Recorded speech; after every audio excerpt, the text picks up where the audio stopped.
Salut YouTube, juste un petit message si jamais tu es en capacité de soutenir l'émission. J'ai ouvert un Patreon et j'y poste chaque nouvel épisode avec un peu d'avance. Le prochain est d'ailleurs déjà disponible. En plus, le lecteur vidéo est hyper agréable comparé à celui de YouTube, notamment sur mobile. Donc voilà, c'est cadeau. Sinon, tu peux aussi simplement t'abonner à la chaîne et partager la vidéo. Merci de regarder Chambre Rouge et bon épisode. On va tout cramer, il faudra pas demander d'où ça vient.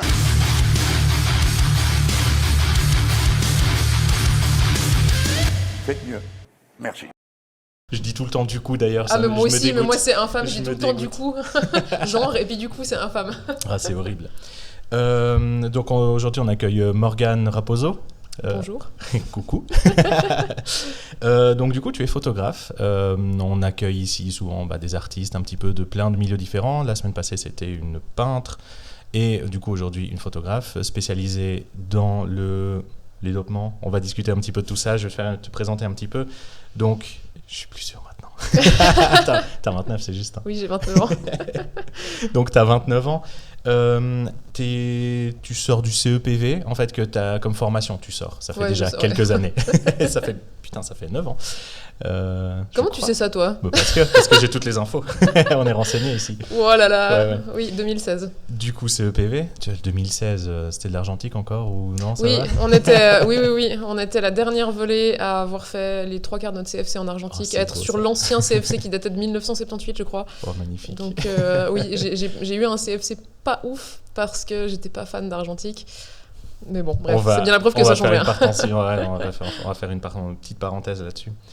Mais du coup, voilà, CEPV, il y a déjà quelques années. Tu t'es lancé, 2019-2020, je crois, en tant qu'indépendant? Oui, le 1er octobre 2019, enfin le 30 septembre 2019, j'ai quitté mon dernier taf salarié. Donc... On a fait quasiment en même temps. Enfin, moi, c'était une année avant, mais je me suis lancé en indépendant en septembre 2019 aussi. Donc, c'est vraiment... ça s'est enchaîné comme ça. Ouais, c'est ça. Ouais. Et puis, donc, du coup... donc oui, voilà, indépendant autour de 2019-2020, donc les bonnes joies du Covid, hein, on kiffe. Sinon, un peu plus perso, t'as un petit chat qui miaulait pour aller faire des balades en laisse. Oui, pendant longtemps. Et puis t'as un chien adorable qui court se réfugier dès qu'il croise un autre chien, donc du coup t'as un peu des animaux adorables, chelous mais adorables. Oui, j'ai un chien traumatisé et un chat... qui fait sa vie. Ou qui maintenant ça va. Mais du coup, ils sont trop chauds par ça. En parallèle, tu t'intéresses pas mal à la santé mentale en général, et puis t'es assez authentique dans ta façon de communiquer, tout ça. Tu mets pas mal de points sur un peu la transparence, authenticité, tout ça. Tu essaies beaucoup de transmettre qui tu es. Donc, ce que je trouve trop cool. Et du coup, comment ça va déjà ? Alors ça va bien aujourd'hui. On a passé la canicule, donc ça va mieux, parce que je déteste le chaud, comme tu le sais. On est deux. Passé, ça va, ça risque de revenir encore. Donc, Stop, on veut pas savoir. Laisse-moi être dans le déni. Ah, mais la même. Là d'ailleurs, même là aujourd'hui, il fait déjà trop chaud. Donc, oui, on a un petit ventilateur avec les cheveux au vent d'ailleurs. Donc du coup, je disais, toi, à la base, t'as fait de la photo de concert aussi, en fait, au tout début. Oui. Et puis, du coup, t'as fait un peu du paysage, portrait, machin, vite fait, je pense. Oui, alors j'ai commencé par la photo de concert, et quand j'ai commencé à faire de la rando, du coup, c'est là où j'ai commencé à prendre en photo des paysages. Pendant longtemps, je me suis dit, la photo de paysage, c'est hyper chiant. Et au moment où j'ai commencé à aller vraiment dans les Alpes et tout ça, c'est là que j'ai commencé à en faire, ouais. Ouais, c'est là où aussi tu vois les meilleurs paysages, en fait. Donc, tu commences à t'y intéresser, quoi. C'est ça. Et donc, t'as fait un peu du mariage quand même, forcément. Mais là, t'as quitté le mariage. Et donc, du coup, faut que tu nous expliques un petit peu ça. Voilà, ouais. Alors, quand je me suis lancée en indépendante, je pensais continuer dans la photo de concert et d'événements aussi d'entreprise, enfin élargir un peu tout ça. Et j'ai un peu eu du mal à trouver des clients. Au bout d'un moment, je me suis dit, qu'est-ce que je peux faire d'autre qui reste dans ce genre de choses-là, un peu événementielles. Et j'avais un peu une vision des photos de mariage du style les photos que tu vois qui sont décolorées par le soleil dans la vitrine du photographe, ça fait 50 ans qu'il est dans ta rue. Quel là. enfer, je vois très bien. Et en fait, c'était vraiment ça ma vision. Et un jour, sur Instagram, je suis tombée, je sais pas pourquoi, sur la page Explorer, sur une série de photos hyper belle, avec une robe de ouf, avec plein de paillettes. Les paillettes. C'est ça. Et je me suis dit, oh waouh, putain, c'est pire beau en fait. Et en fait, j'ai commencé à regarder ça. Et puis la magie de l'algorithme a fait que je me suis retrouvée inondée de photos de mariage. Et j'ai un peu découvert tout un autre monde où je me suis dit, en fait, il y a moyen de faire des choses vraiment cool. Et du coup, je me suis lancée là-dedans. Je pense que j'ai décidé en janvier 2020 de me lancer dans le mariage, enfin, pile avant le confinement. Parfait, et tous les événements annulés. Mais en fait, ça m'a vachement aidée parce que du coup, j'étais coincée chez moi et j'ai pris vachement le temps de me former par rapport au marketing, par rapport à juste la photo de mariage en général, comment on gère les clients et tout ça. Et du coup, ça a été, je pense que ça a été bénéfique finalement, ce mauvais timing comme ça, quoi. Ouais, j'ai l'impression un petit peu c'est le Covid, hein, on était obligés de devoir réfléchir à notre vie, à réfléchir à qu'est-ce qu'on fait, comment le faire. Il y a beaucoup de gens qui se sont lancés en indépendant dans cette période-là parce que beaucoup se sont juste rendus compte en fait que déjà juste leur taf leur convenait pas. Donc du coup toi dans la photo, moi un peu. En fait moi c'est pas le Covid, mais toi non plus. Ouais, mais c'est juste que c'est le mauvais timing. Ouais. Mais il y a beaucoup de gens, c'est vrai que pendant le Covid se sont rendus compte de ce truc-là en mode mais en fait pourquoi je travaille déjà, d'avoir tout ce temps libre, qu'est-ce que c'est cool et qu'est-ce que je fais de tout ça en fait, voilà. Grave. Et donc ouais non c'est assez intéressant de voir qu'on a pu rebondir en fait là-dessus, même si c'était une période un petit peu galère, quoi. Ouais, c'est ça apporte quand même finalement quelque chose, quoi. Donc ouais, on essaye au maximum en tout cas, hein. Et du coup j'ai plein de questions en fait sur sur ça. Première, parce que du coup on va parler un petit peu d'aspect processus créatif, on va parler un petit peu créativité en général, tout ça, comment on arrive au résultat qu'on a actuellement, voilà, que les artistes ont dans leur domaine. Du coup toi t'as un truc particulier dans ta photo, c'est que toutes les photos de mariage qu'on voit, ce qu'on pense en général quand on pense Instagram, tout ça, c'est hyper lumineux, hyper chaleureux, donc des tons toujours dans les jaunes orange, machin, vraiment journée ensoleillée, tout est mignon. Golden hour. Ouais, vraiment, voilà, ce truc-là. Et toi, du coup, tu prends un peu le contre-pied de tout ça, tu vas chercher un peu plus des tons froids, tu vas chercher quelque chose un peu plus moody, justement. Enfin, décris-moi un petit peu ça, et comment t'es arrivé comment tu t'es arrivé à te dire en fait je veux pas la même chose parce que t'as été alimenté par ça sur Instagram, t'as été beaucoup influencé par ce que t'as vu sur Instagram, mais en même temps là t'en prends le contre-pied, donc dis-moi. Alors je pense qu'au début j'ai commencé à faire un peu comme tout le monde parce que j'ai dû complètement réapprendre à retoucher des photos parce que c'est pas du tout la même chose de retoucher du portrait que de faire du paysage ou du concert. Tellement. Donc du coup je me suis fait influencer un peu par ce que je voyais sur Insta, donc comme tu dis des trucs, des tons très chaleureux, vraiment le côté golden hour, le soleil, des trucs hyper contrastés aussi. Ce qui est joli hein, mais en même temps... mais en fait finalement ça me correspondait pas tellement, et je pense que ce qui m'a vraiment fait évoluer, c'est que j'ai commencé à suivre des photographes en Écosse. Et l'Écosse, c'est le pays, l'amour de ma vie. et les photographes écossais, je pense, du fait que le temps est vachement plus moody et puis gris et tout ça, il y en a beaucoup qui ont des tons vachement plus froids, des trucs un peu plus dark. Et en fait, j'ai commencé à voir ça et je me suis dit, oh my god, mais en fait, c'est tellement stylé. Parce que c'est l'esthétique que j'aime à la base, quoi. Des choses un peu sombres, avec un côté un petit peu magique comme ça. On va revenir aux paillettes. Ouais, mais les paillettes et le sombre, pas forcément en fait. Si, moi quand je dis paillettes et sombre, en fait je vois Harry Potter. Alors bon, Harry Potter, l'influence avant que J.K. Rowling fasse de la grosse M, je me sens obligée de le préciser parce que voilà, mais c'est quand même quelque chose qui m'a beaucoup influencée en termes d'esthétique. Et t'as vraiment ce côté château sombre, mais avec les petites lumières, quoi. Les petites bougies au plafond, les petites étoiles, voilà, tout. Ouais, non, exactement. Effectivement. Et du coup, j'ai commencé à faire ça. Et au début, je me sentais pas... Ça a été un long processus. Je me sentais, je sais pas, comme si c'était pas légitime de faire ça ici, alors que je me disais, mais la Suisse, c'est hyper ensoleillé, ça va pas. Et du coup, j'ai galéré avec mon editing pendant longtemps. Et puis un jour, j'ai fait des photos en fait d'un développement là-bas, en Écosse. Et finalement, je me suis dit, mais tu sais quoi, en fait, mon preset Lightroom, là, je vais juste le coller sur mes photos suisses, et puis on va voir ce que ça donne. Puis je me suis dit, mais en fait, ça va très bien. Puis en fait, je fais ce que je veux, il n'y a pas la police de la retouche qui va venir la police pour me dire que ça joue pas, quoi. Et puis en fait, depuis que je me suis vraiment autorisée à faire ce que je veux, j'ai jamais eu autant de retours positifs, quoi. Et j'ai vraiment des gens qui viennent chercher mon style en particulier, parce que c'est pas quelque chose qui se fait beaucoup ici. Et puis moi, voilà, ça me correspond vachement plus. Ouais, d'où cette question un peu de l'authenticité que tu cherches, parce qu'en fait, c'est assez spécifique aussi dans ta com en général, et puis sur ton site en particulier, où vraiment tu parles beaucoup, t'écris beaucoup, tout ça. T'as une petite passion pour l'écriture aussi, ou pas forcément, ou... Oui, alors je dirais pas forcément pour l'écriture, mais j'ai toujours été quelqu'un qui parle beaucoup et puis qui aime bien... Oui, j'aime bien les mots en fait, c'est vrai. Je trouve ça ouf, tout ce que tu peux faire, comment dire, tout ce que tu peux expliquer aux gens et ce que tu peux transmettre en fait aux gens via la communication et tout ça. Moi, je suis la meuf, j'ai eu tous les blogs possibles et imaginables. Des vieux Skyblogs. Oui, alors j'ai eu 15 Skyblogs, j'ai eu Tumblr, j'ai eu tout, donc je pense que j'ai toujours bien aimé ce côté. Non, tu ne trouveras pas ça. Ah non, je suis quelqu'un d'organisé. De toute façon, je crois que les serveurs Skyblog, ils ont été éteints. Donc, oui, c'est vrai. Donc, je crois que ça a sauvé beaucoup de carrières. Tout à fait. Mais non, oui, c'était une grande époque. Hein. Ouais, mais c'est là où j'ai commencé, je pense, à raconter un peu ma vie en ligne. Mais je pense que il y a vraiment moyen de connecter avec les gens en fait via la communication, en parlant un peu de soi, en faisant en sorte que les gens ils puissent se reconnaître dans ce qu'on dit, parce que les gens ils vont pas juste chercher un service et des photos. Ils vont aussi...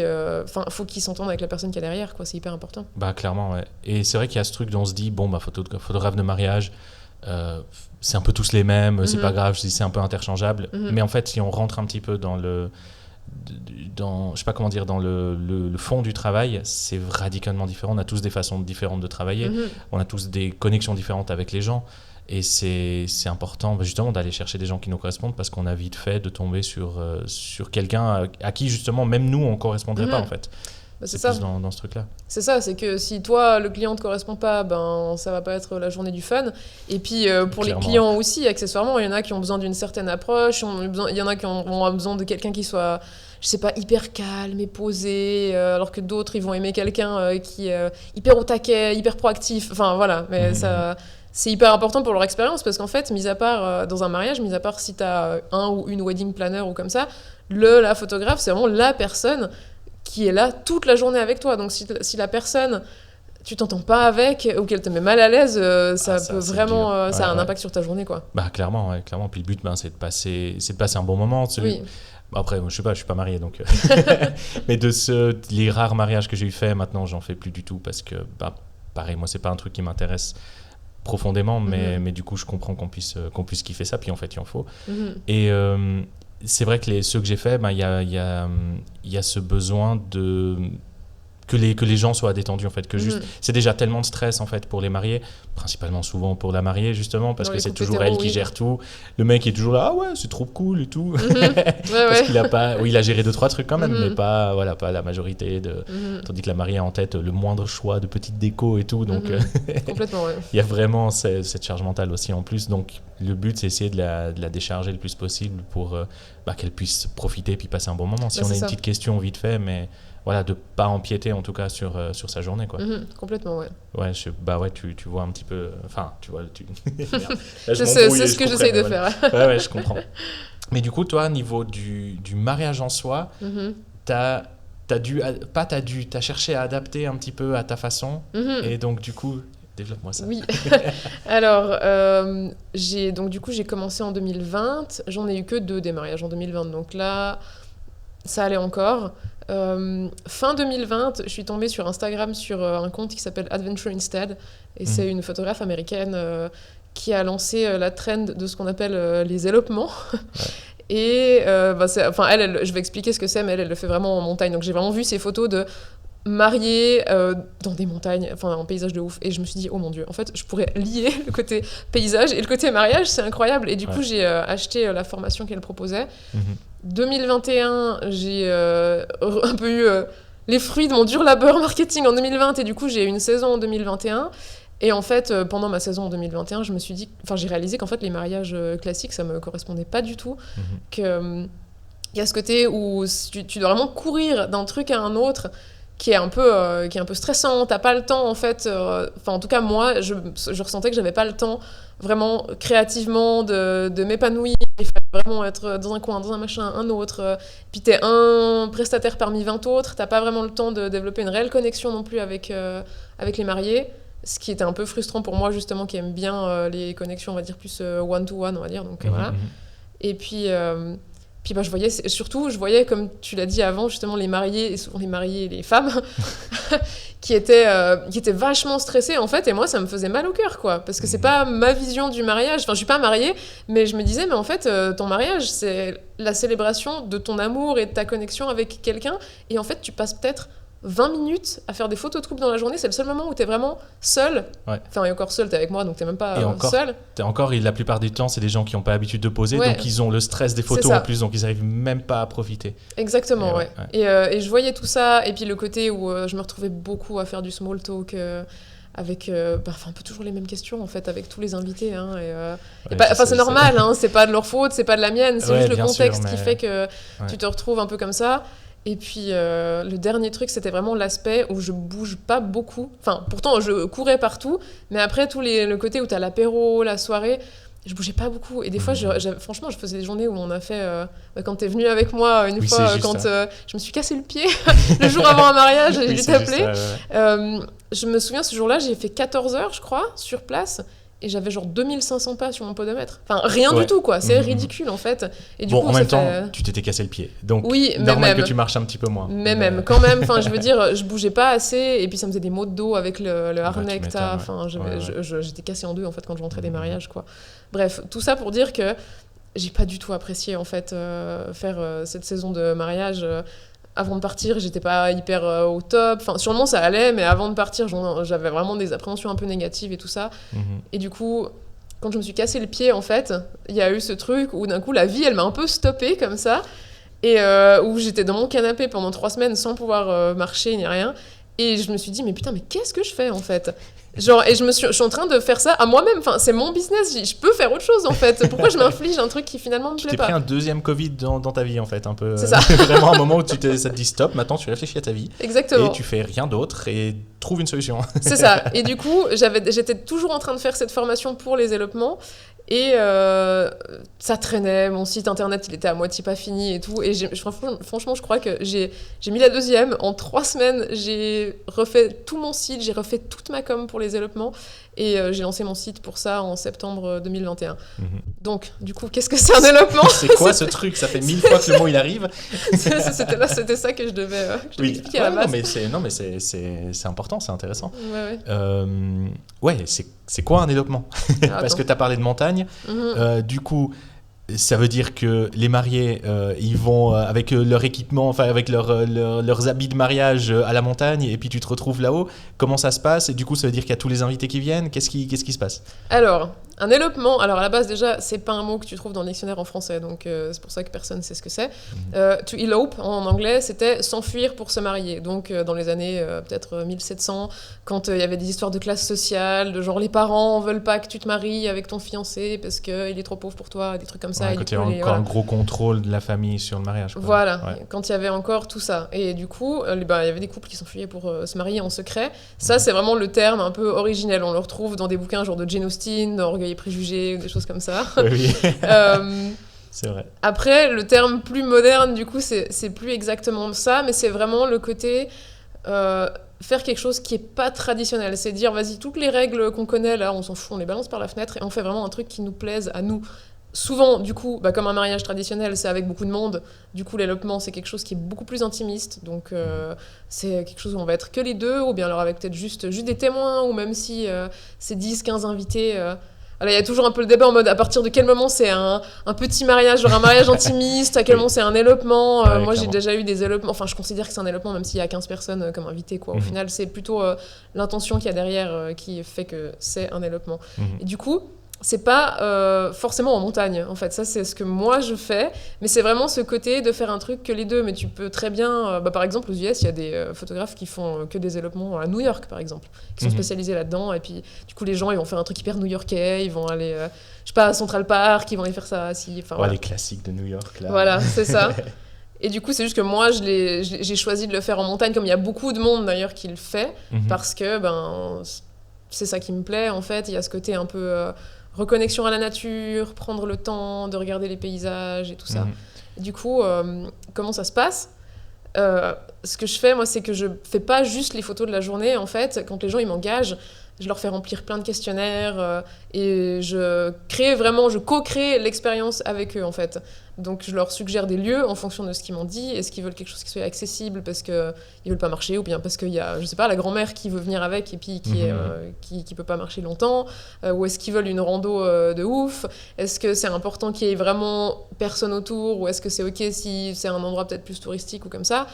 Donc je suggère vraiment tout ça. Je recommande aussi d'autres prestataires pour les fleurs, pour le maquillage, la coiffure, enfin tout ce dont ils pourraient avoir besoin en fait. J'ai ce service de recommandation à côté, donc j'ai beaucoup plus de travail en amont qu'un photographe classique en fait. T'as presque un rôle de wedding planner en fait au final, ou bien? Ouais, alors la distinction que je fais, c'est que wedding planner, tu vas vraiment prendre les responsabilités de, par exemple, communiquer avec l'hôtel, limite booker les services de quelqu'un d'autre, et puis les choses passent par toi. Alors que moi, c'est vraiment le service de recommandation, mais je prends pas la responsabilité. C'est vraiment eux qui doivent booker les autres prestataires.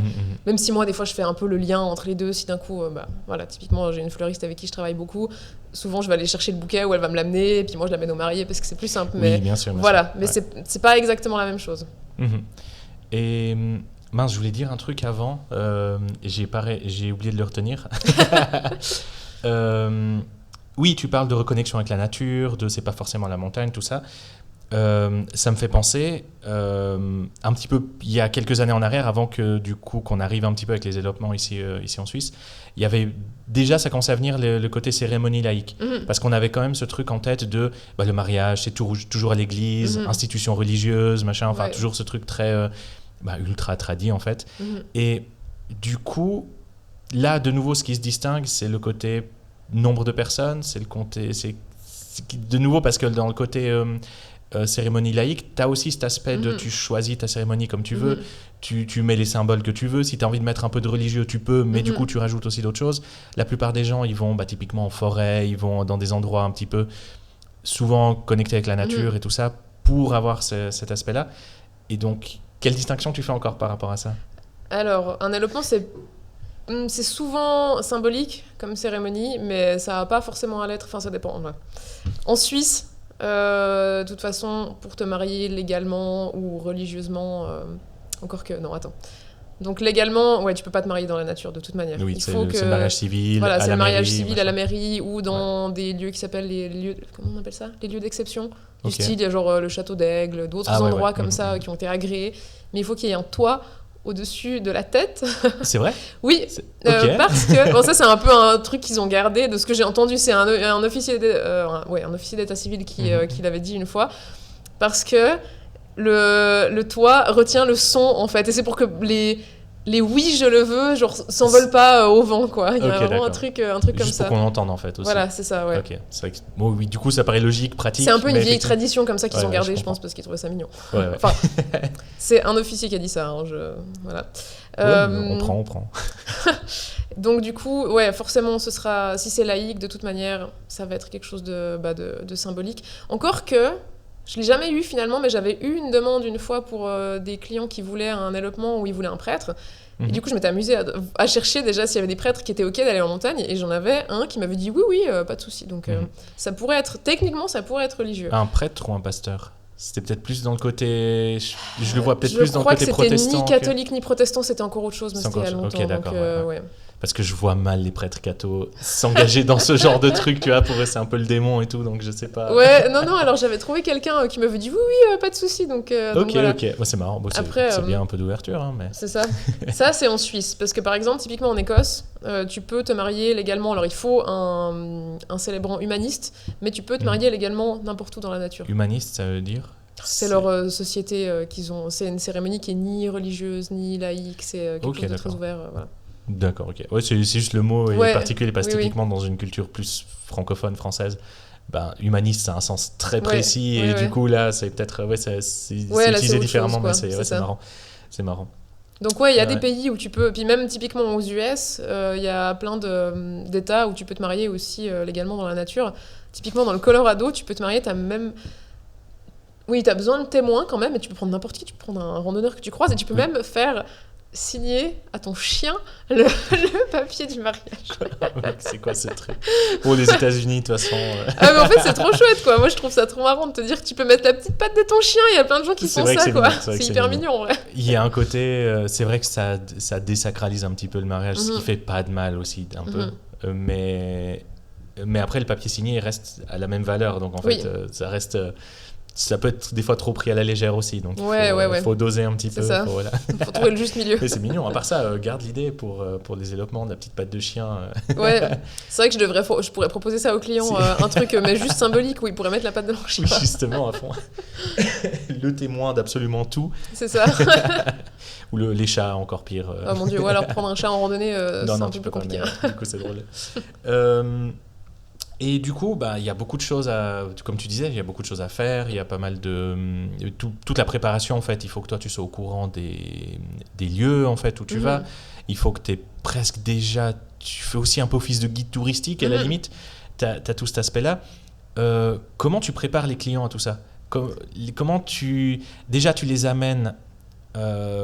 comment tu les amènes déjà à venir vers toi peut-être, puis quand ils viennent, est-ce que tu as déjà eu des clients, je sais pas, qui sont genre oula ouais je savais pas que je mettais les pieds là, genre qui sont un peu genre oula je crois pas que c'est pour moi, ou est-ce que ils sont globalement assez emballés, ou est-ce que comment tu prépares tout ça?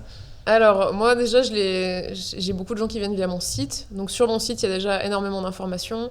Il y a une foire aux questions aussi, qui répond un peu aux questions du style est-ce qu'on a besoin de faire une randonnée pour faire un élopement? typiquement ouais. Voilà, ou pas. Donc, ouais, j'essaie vraiment déjà un maximum de donner beaucoup d'infos sur mon site pour que les gens ils sachent où ils mettent les pieds. Après, ce qu'il faut savoir, c'est que moi, j'ai une clientèle qui est américaine. Parce que c'est énormément aux US que c'est développé comme ça, les élopements. Du coup, j'ai pas besoin pour ma clientèle américaine de faire tout ce travail un peu d'expliquer ce que c'est un élopement, typiquement. Ouais. Alors que si tu vas sur la version de mon site en français, eh ben, les pages sont pas les mêmes en fait, parce Ouais, qu'il je y a comprends. tout ce travail un peu d'éducation où tu dois expliquer aux gens ce que c'est. Oui, logique, c'est Voilà. presque c'est un service assez nouveau en C'est fait. ça. T'essayes en tout cas d'être un peu précurseur là-dedans, il me semble un peu en tout cas en Suisse romande. Oui, alors en Suisse, on n'est pas beaucoup à le faire, quoi. J'ai quelques collègues qui font la même chose, mais c'est vrai qu'on est vraiment, je pense, 3 ou 4 quoi, Ouais. sur toute la Suisse. Ce qui est pas plus mal, hein, comme Oui. ça. Comme ça, vous êtes tranquille dans votre coin, faire vos trucs. Mais du coup, après, les clients, voilà, souvent après, on a un appel, et puis du coup, là, ils peuvent me poser aussi toutes les questions qu'ils ont. En général, ils sont déjà assez renseignés. S'ils me bookent, ils reçoivent un guide client qui fait genre 90 pages, donc là, il y a vraiment énormément d'informations aussi. Non, mais j'aime pas trop écrire. Où il y a vraiment beaucoup d'informations par rapport à tout, par rapport à comment se préparer. Il y a aussi des listes de matériel, des choses auxquelles penser. Moi, j'envoie toujours aussi aux clients avant l'élopement une liste des choses auxquelles il faut penser, quoi. Vêtements, enfin genre la trousse de premier secours, vos médicaments, clairement. des choses comme ça. Enfin encore une trousse de premier secours, je l'ai dans mon sac en vrai. Ouais, Mais on sait jamais quoi. Des fois, j'ai même des choses qui sont à double dans ma voiture aussi. Ça, c'est quelque chose que faut que je construise un peu plus au fil du temps, mais d'avoir vraiment j'ai plusieurs lampes frontales, des choses comme ça, au cas où les gens ils oublient. Et puis comme en plus ils viennent depuis les US pour la plupart. Ouais, ils ont peut-être pas forcément. Si tu oublies à la maison, c'est un peu, c'est Ouais, un peu la c'est galère, ça. quoi. Et je leur demande aussi toujours s'ils sont habitués à faire de la randonnée, quel type de randonnée ils ont déjà fait. Et en fait, je donne toujours des choses plus simples, finalement, parce que je me méfie toujours. Et puis, il y a des gens qui viennent typiquement de Floride où c'est genre hyper plat, et puis ils font de la randonnée une fois par année, donc ils n'ont pas forcément les mêmes références que nous on a.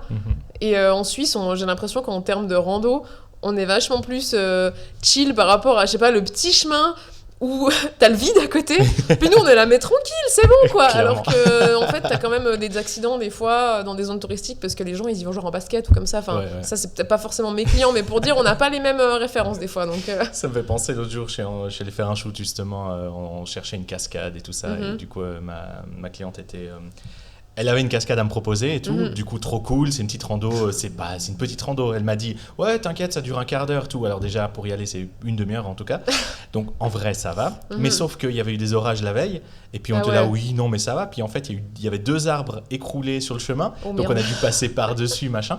Puis en fait il y a tout qui était assez trempe et moi j'étais en mode elle m'a dit 10 minutes, du coup je suis venu en basket. Puis en fait il y a des endroits où il faut s'accrocher à une corde pour pouvoir avancer et tout. Ouais. D'accord ok. Pour finir c'était hyper cool et tout, la cascade était incroyable et tout.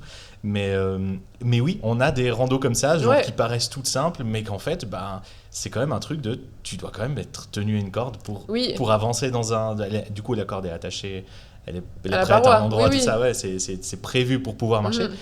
Mais c'est genre, démerdez-vous, hein, vous êtes grand, faites attention, et voilà.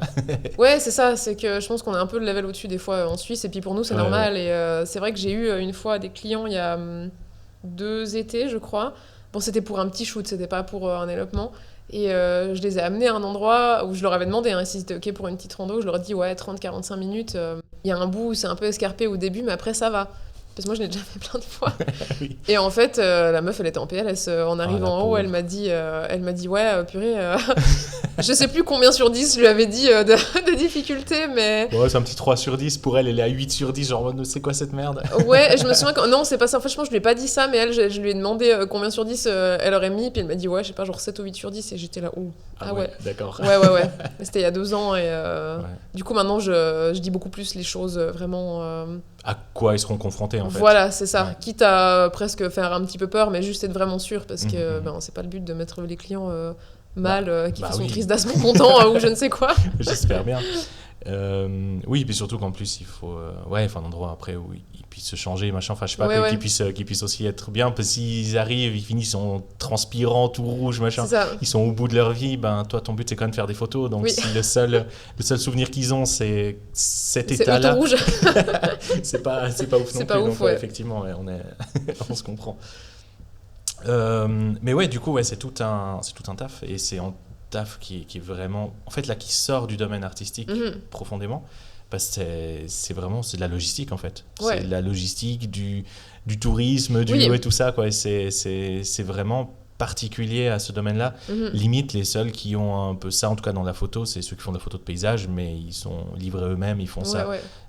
Souvent, c'est des gros randonneurs, comme toi t'as dit, tu t'es intéressé à la photo de paysage quand t'as commencé la randonnée. Souvent c'est lié à ça, quoi. Donc là, de pouvoir encore intégrer des gens là-dedans, je trouve ça, en vrai, c'est hyper cool, quoi. Ça change un petit peu. Et en fait, en vrai, je pense que les élopements, quand t'es photographe d'élopement, t'es vraiment à cheval sur l'industrie du tourisme et l'industrie du mariage. Parce que t'as vraiment aussi une responsabilité vis-à-vis de ça. Je sais pas si c'était un truc dont tu voulais parler après ou bien. On peut, non, pas forcément, mais du coup, c'est pas que je veux éviter le sujet, c'est juste que j'y ai pas forcément pensé. Non, mais savoir si pas que je te. Non, vas-y, creuse et tunnel. Allez, alors allons-y. Tu peux y aller. Qu'est-ce que je voulais dire ? Oui, voilà, on a vraiment une responsabilité par rapport à ça en tant que photographe d'élopement parce qu'on utilise la nature, comme support, on va dire, pour les mariages. Et. Il faut pas la voir comme une ressource, quoi, en fait. Il y a un côté où on a une responsabilité en tant que photographe de la protéger et de pas amener des gens dans des endroits où c'est interdit d'aller et des choses comme ça. Et là, c'est un sujet qui sortait déjà un peu plus que moi j'ai eu dans ma formation par rapport au fait de pas laisser de traces derrière soi, de pas jeter les fleurs de ton bouquet n'importe où alors que c'est pas du tout des fleurs locales, de pas ramasser du sable sur la plage, tout ce genre de choses, quoi. De rester sur les chemins de randonnée si c'est des endroits où vraiment il faut suivre le chemin. Parce qu'aux US, ils sont vachement plus au taquet là-dessus, parce que les photographes de développement vont beaucoup dans les parcs nationaux, donc c'est beaucoup plus réglementé qu'ici, parce qu'il y a énormément de monde. Et en Suisse, c'est pas du tout le cas. Ça commence un petit peu à émerger maintenant, parce qu'on commence à avoir des problèmes un peu de surtourisme à certains endroits. Typiquement, on commence à beaucoup entendre parler de Chiemsee cette année, parce que ce lac, tu regardes où aller en Suisse, quels endroits visiter en Suisse sur Internet, il sort tout le temps, comme si c'était le seul beau lac qu'on avait. Est-ce que c'est celui-là où les Coréens sont complètement fous de ce truc, ou les Chinois, je sais plus qui alors ça, c'est autre chose. C'est où il y a un ponton, là, à cause d'une série qu'ils avaient tournée. Puis mais c'est dans la même région, on va dire, mais non. Mais j'ai fait un amalgame horrible, je suis désolé. Mais je sais plus la série, il me semble qu'elle... Crash Landing on You. Ouais, mais du coup, elle est de quelle origine, la série ? Coréenne, je crois. C'était ça, je l'ai pas vu, mais je crois que c'est coréen, Oui, c'était ce truc-là. Mais du coup, c'est un peu dans le même esprit de vu que ça commence à être connu, des gens qui reviennent avec l'info de là-bas c'était incroyable et tout, la pub, tout ça. Et qui... Instagram. Ouais, bah oui, Ouais, ouais, voilà. typiquement quoi. Ouais, non, et ça, ça commence à devenir vraiment problématique, quoi. Mhm. Et c'est vraiment ces endroits où, moi, j'ai remarqué, si je le suggère dans mes 4-5 propositions de lieux, les gens vont le C'est choisir. celui-là qu'ils vont prendre. Même si je le mets en dernier, même si je mets d'autres trucs avant, Ouais. voilà. Et j'ai arrêté de le proposer, en fait, parce que Mhm. moi, j'en avais marre de tout le temps aller à cet endroit-là. Et puis parce que je vois, l'impact que ça a aussi. Et puis, c'est un endroit qui, finalement... Alors, ils ont fait très bien les choses. Hein. À Ushinize, t'as plein de poubelles partout. T'as des toilettes, t'as plein de trucs qui font vraiment... au max de la sensibilisation pour que les gens fassent pas n'importe quoi, mais t'as tout le temps des gens en fait, à moins que tu tombes quand il pleut ou comme ça, ce qui m'est arrivé d'ailleurs, ou bien que t'ailles vraiment hors période de vacances scolaires.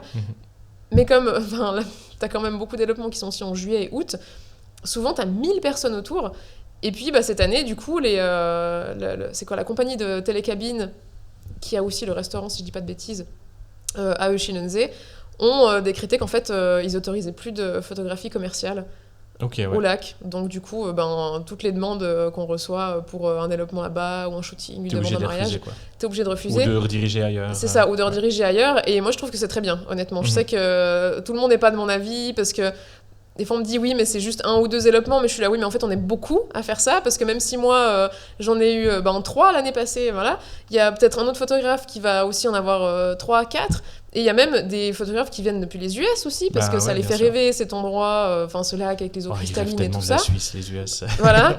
Et en fait, du coup, ça plus ça, ça s'accumule, et puis ça a forcément un impact. Alors qu'en fait, il y a tellement d'endroits en Suisse qui sont aussi sous-cotés, qui sont moins connus, où tu dépends pas des horaires d'une télécabine pour pouvoir faire, savoir comment aller. Enfin, il n'y a pas besoin d'aller forcément dans ces endroits-là, quoi. Et c'est vrai que le surtourisme, ça a été un peu... comment dire, ça a été un peu, comment on dit, overlooked. Mince, c'est quoi le mot? Je sais plus. C'est un truc où on passait un petit peu au-dessus, quoi, en mode non, mais il n'y a pas de problème, il n'y a pas de souci. Alors qu'en fait, en vrai, moi, je trouve qu'il y a un vrai problème avec ça, avec la région de l'Oberland bernois, typiquement, où tout le tourisme, il est drivé, quoi. Enfin, moi, les 3/4 des gens, ils me disent qu'ils vont aller à Interlaken et dans toute cette zone-là quand ils viennent vers moi. Mais... du coup, ça c'est aussi un truc que je fais sur mon site, c'est que j'essaie déjà sur mon site de faire un travail de sensibilisation, de faire dévier les gens de typiquement Zermatt, Interlaken et tout ça. Ouais, les grands classiques, quoi. C'est ça. Et de vendre ce côté que voilà, je connais les coins locaux ailleurs aussi, il y a des trucs super. Je dis pas qu'il faut pas aller, hein, ces endroits c'est super beau, c'est super connu, c'est pas pour rien, mais pour votre développement, peut-être choisissez autre chose, quoi. C'est vrai que c'est vite un peu cliché, tu arrives au pied du Cervin, tu fais tes photos au pied du Cervin, super, mais après nous on a un côté habitué aussi. Oui, c'est ça, c'est clair. Tu vois, typiquement on a grandi sous les dents du Midi, tout le monde est en mode waouh, les dents du Midi, ouais, c'est alors incroyable. que nous on est ok, cool. Oui, c'est bon, on se lève le matin, on les regarde, quoi. C'est donc ça. il y a un aspect où on n'est pas blasé, mais c'est tellement habituel dans le paysage qu'on se rend même pas compte de ce qu'on a.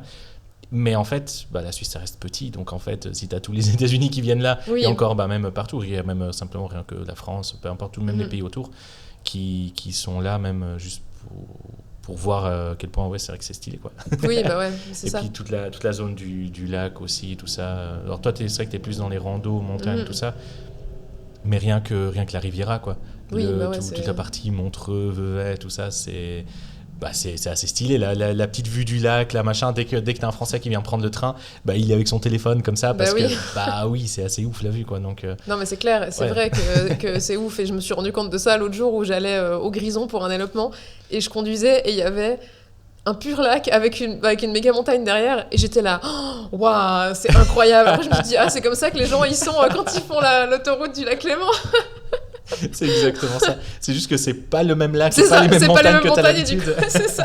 Donc tu vois, même toi, l'effet que ça te fait. Donc imagine les gens qui viennent de Floride là, qui ont juste une espèce de vieille mangrove avec des crocodiles là. Et puis du coup ils découvrent des montagnes. C'est une dinguerie, quoi. Donc, non, mais c'est ça. Et c'est ça aussi qui est cool, je trouve, avec les développements, c'est que je vois mon pays à travers les yeux d'autres gens. Et du coup, ça me fait des fois découvrir des coins, et ça fait que je retrouve un petit peu ce petit émerveillement comme ça qu'ils ont, quoi, et que moi j'ai plus forcément tellement je suis habituée. Ouais, mais la photo ça permet ce truc là aussi. C'est vrai qu'en général on fait des photos parce qu'on est justement, il y a ce côté émerveillement par rapport à un sujet ou quelque chose, ce qu'on a envie de prendre en photo.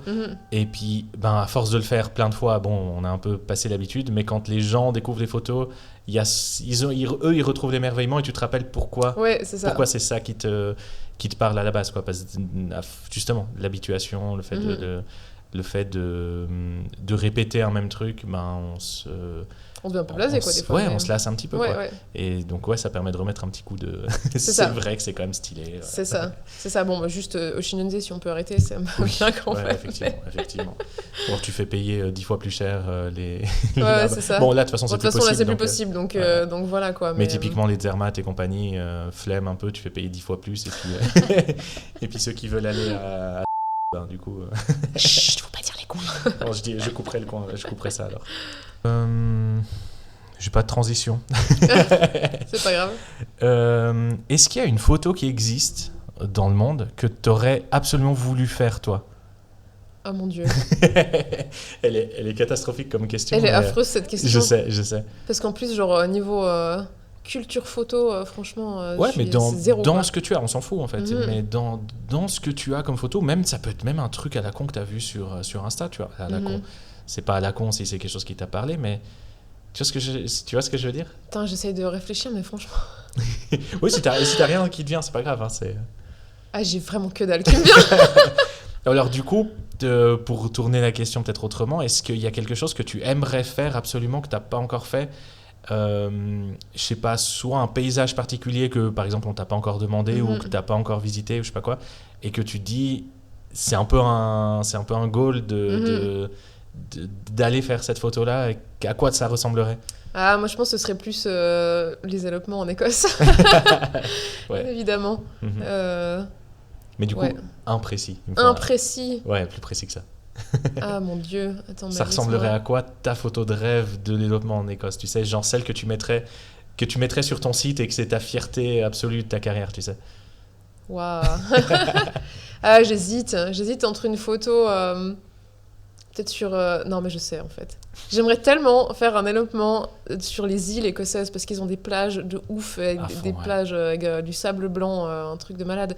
Et du coup, je pense avoir des photos sur ces plages comme ça, quitte à en avoir dans l'eau aussi. Moi j'aime bien mettre les gens un peu n'importe comment. Un peu n'importe où. Un peu n'importe où, c'est ça. Moi s'il pleut, je les envoie sous la pluie. S'il y a une rivière, ils m'en met les pieds dans l'eau. J'aime trop ce genre de petits moments où... Moi c'est ce genre de moment où je me sens vivante en fait. Et genre vraiment ce truc con de genre aller courir sous la pluie avec ton amoureux ou ton amoureuse, enfin des choses comme ça. Du coup j'aime trop faire ça aux gens. Donc, c'est tellement un truc en plus, t'avais pas le droit de le faire quand t'es petit, là t'es enfin adulte, tu peux le faire et tu te rends compte que en fait ça fait rien, c'est juste on est mouillé, c'est pas grave. C'est ça. Et puis en fait ta robe de mariée tu vas jamais la remettre, donc en fait on s'en fout, tu peux juste aller la foutre dans l'océan si tu veux. Mais oui. Et ce genre de photos j'adore quoi, donc ouais, avoir des photos peut-être au bord de l'océan ou dans l'océan. Ah ouais, j'avoue, ok, je vois, ouais. C'est trop cool. Et ce qu'il y a, du coup là ça part de l'autre côté, peut-être que je le mettrai dans l'autre sens au montage. Est-ce qu'il y a une photo ou une situation que tu regrettes dans tout ce que tu as eu comme... quelque chose que tu aurais soit voulu faire radicalement différent, soit peut-être, je sais pas, quelque chose qui s'est pas très bien passé ou je sais pas quoi. Alors j'ai de la chance dans le sens où j'ai jamais eu des mauvaises expériences pour les élopements, donc il n'y a pas forcément de photos que je regrette. Je pensais à un truc, mais c'est vraiment con. Hein. Ouais, ça peut être anodin. Ouais, c'était plutôt dans les shoots, où au début, je pense que j'allais beaucoup dans les champs avec les gens, et puis t'écrases tout, en fait. Et ça, typiquement, c'est pas ouf, quoi. Niveau, t'as fait partie de ces photographes-là qui... parce que je savais pas, en fait. Ouais. Et du coup, voilà, où t'écrases tout, et puis en fait, ça bousille le travail des agriculteurs. Donc... je pense peut-être à ça, ou ça, je regrette de l'avoir fait. C'est peut-être un peu bête, quoi, mais j'ai pas d'autre chose. Ton regret écolo, c'est trop mignon. C'est ça. Je te dirai si jamais j'ai autre chose qui me vient. Ouais, non, mais c'est cool. Ouais, non, mais c'est important, en fait. C'est vrai que de se rendre compte de l'impact qu'on a quand on fait des photos sur l'environnement, sur les gens, sur un petit peu tout, c'est une prise de conscience à faire, parce que des fois, on est tellement focus sur le sujet qu'on veut prendre, ou sur, je sais pas, l'élément qu'on a en tête, et qu'on veut absolument ce résultat-là, ou je sais pas quoi, que...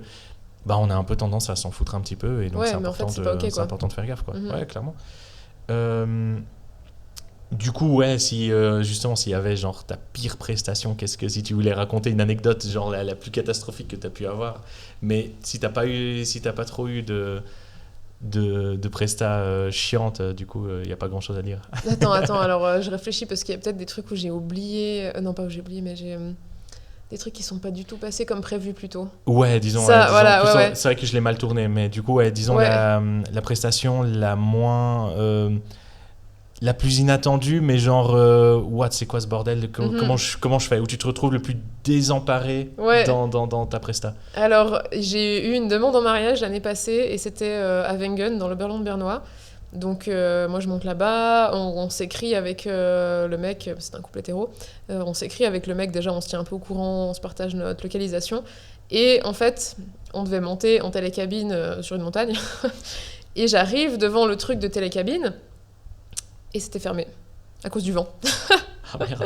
Ouais, Et lui, il était déjà là avec sa meuf qui s'était cassé le pied juste avant de partir à l'aéroport. Donc elle était avec une espèce de petit scooter là où t'as un genou dessus et tout, puis tu pousses comme ça, quoi.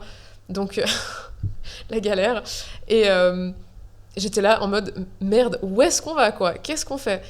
Et heureusement, du coup, je suis montée un petit bout plus loin dans le village. J'ai trouvé un spot où il y avait où on voyait la vue justement sur la vallée de la Lauterbrunnen et tout ça. Et puis je lui ai envoyé ça. Heureusement, il était hyper réactif en termes de messages, quoi. Donc je lui ai envoyé ma localisation. Il a suivi, il est arrivé là. Il a posé son trépied parce qu'il voulait genre juste prendre un selfie. Et puis finalement, j'étais comme par hasard là. Et puis j'ai fait la demande comme ça. Mais c'est vraiment l'improvisation de chez Improvisation. Mais c'est ça que j'aime bien en fait avec mon taf. C'est que tu dois vraiment un peu puiser dans tes ressources. Ah ouais, clairement, En plus, t'as des gens qui ont pas l'habitude d'être pris en photo. Donc en fait, eux-mêmes sont peut-être déjà stressés par cet aspect-là. Puis en plus, ils ont toutes les chances de faire pas ce que tu attends, en fait. C'est ça. Donc oui, c'est dur. Mais là, c'est vrai que t'as toutes les couilles qui se sont accumulées, quoi. Mais c'est vrai que t'as un côté où tu dois être vachement flexible. Et puis moi, j'aime bien ça. Parce que c'est moins psychorigide, on va dire, un peu que sur les mariages classiques. Et t'as vraiment tout cet aspect où tu dois te dire, ok, qu'est-ce que je fais là si d'un coup, en fait, ils annoncent un orage demain matin, et puis en fait, on peut pas aller à l'endroit où on est censé aller. Enfin, est-ce que tu dois pouvoir bouger la timeline? Rien que la semaine passée, encore, on a dû tout décaler, je crois, 2 jours avant, de 3 heures, parce qu'en fait, ils annonçaient un temps exécrable le soir, et puis que j'avais basé ma timeline sur le coucher de soleil, et puis en fait, il y aurait pas du tout eu de coucher de soleil. Merde, ouais. Donc tu dois un peu improviser comme ça, mais comme je suis quelqu'un qui anticipe assez les choses en général, moi ça me va bien. Enfin, ça va, c'est une de mes forces, quoi. T'as un peu des solutions de secours, C'est t'as ça. un petit peu des plans B, des trucs comme ça. Ouais, j'ai toujours tout. J'ai dû recoudre un bouton sur une robe l'année passée en plein milieu d'un chemin de randonnée. Enfin, je suis vraiment le couteau Morgane à tout suisse. faire, c'est trop bien. C'est ça. Parce que j'ai même ça dans mon pratique. sac, quoi. Bah ouais, non mais en fait c'est important. Hein. Bah ouais. Ouais. Non, c'est trop cool. Et c'est cool de voir que du coup ça devient sûrement aussi un truc. T'as l'anecdote à raconter, et puis ça devient une séance qui est différente des autres aussi. Oui. Parce que t'as ce petit truc de y a tout qui partait mal, finalement ça fonctionne. Et puis en fait, de voir que même si un truc part mal, on risque de partir en cacahuète, qu'en fait t'arrives à rattraper, tu trouves toujours une solution et tout, ça c'est pour ton estime de toi et ta confiance en toi dans ton travail, c'est vachement important, mais du coup ça fait aussi de l'expérience pour pouvoir expliquer aux clients qu'ils sont entre de bonnes mains et tout ça, parce que souvent je suis la seule personne de contact un peu qu'ils ont en Suisse. Enfin, j'influence vraiment énormément leur voyage, parce que si j'étais pas là, peut-être qu'ils seraient atterris d'un autre aéroport, peut-être qu'ils auraient fait du coup un autre itinéraire, alors qu'ils parlent avec moi. Puis finalement, moi je veux leur dire oulala, plutôt ça, plutôt pas ça, plutôt aller là-bas. C'est vrai que leur image de la Suisse limite dépend de toi en fait. Ouais. Je devrais recevoir des royalties de Suisse Tourisme en fait, si jamais. Bah écoute, si jamais Suisse Tourisme, si vous écoutez, voilà. Sponsor s'il vous plaît. Mais non, mais oui, clairement. Et c'est vrai que cet aspect, il faut se démerder. C'est en plus que se démerder, c'est qu'en fait t'es un peu tributaire, déjà rien que la météo. Météo complètement. Et moi qui ai l'habitude de bosser en studio, c'est un truc, ça me fait bizarre chaque fois que je retourne en extérieur.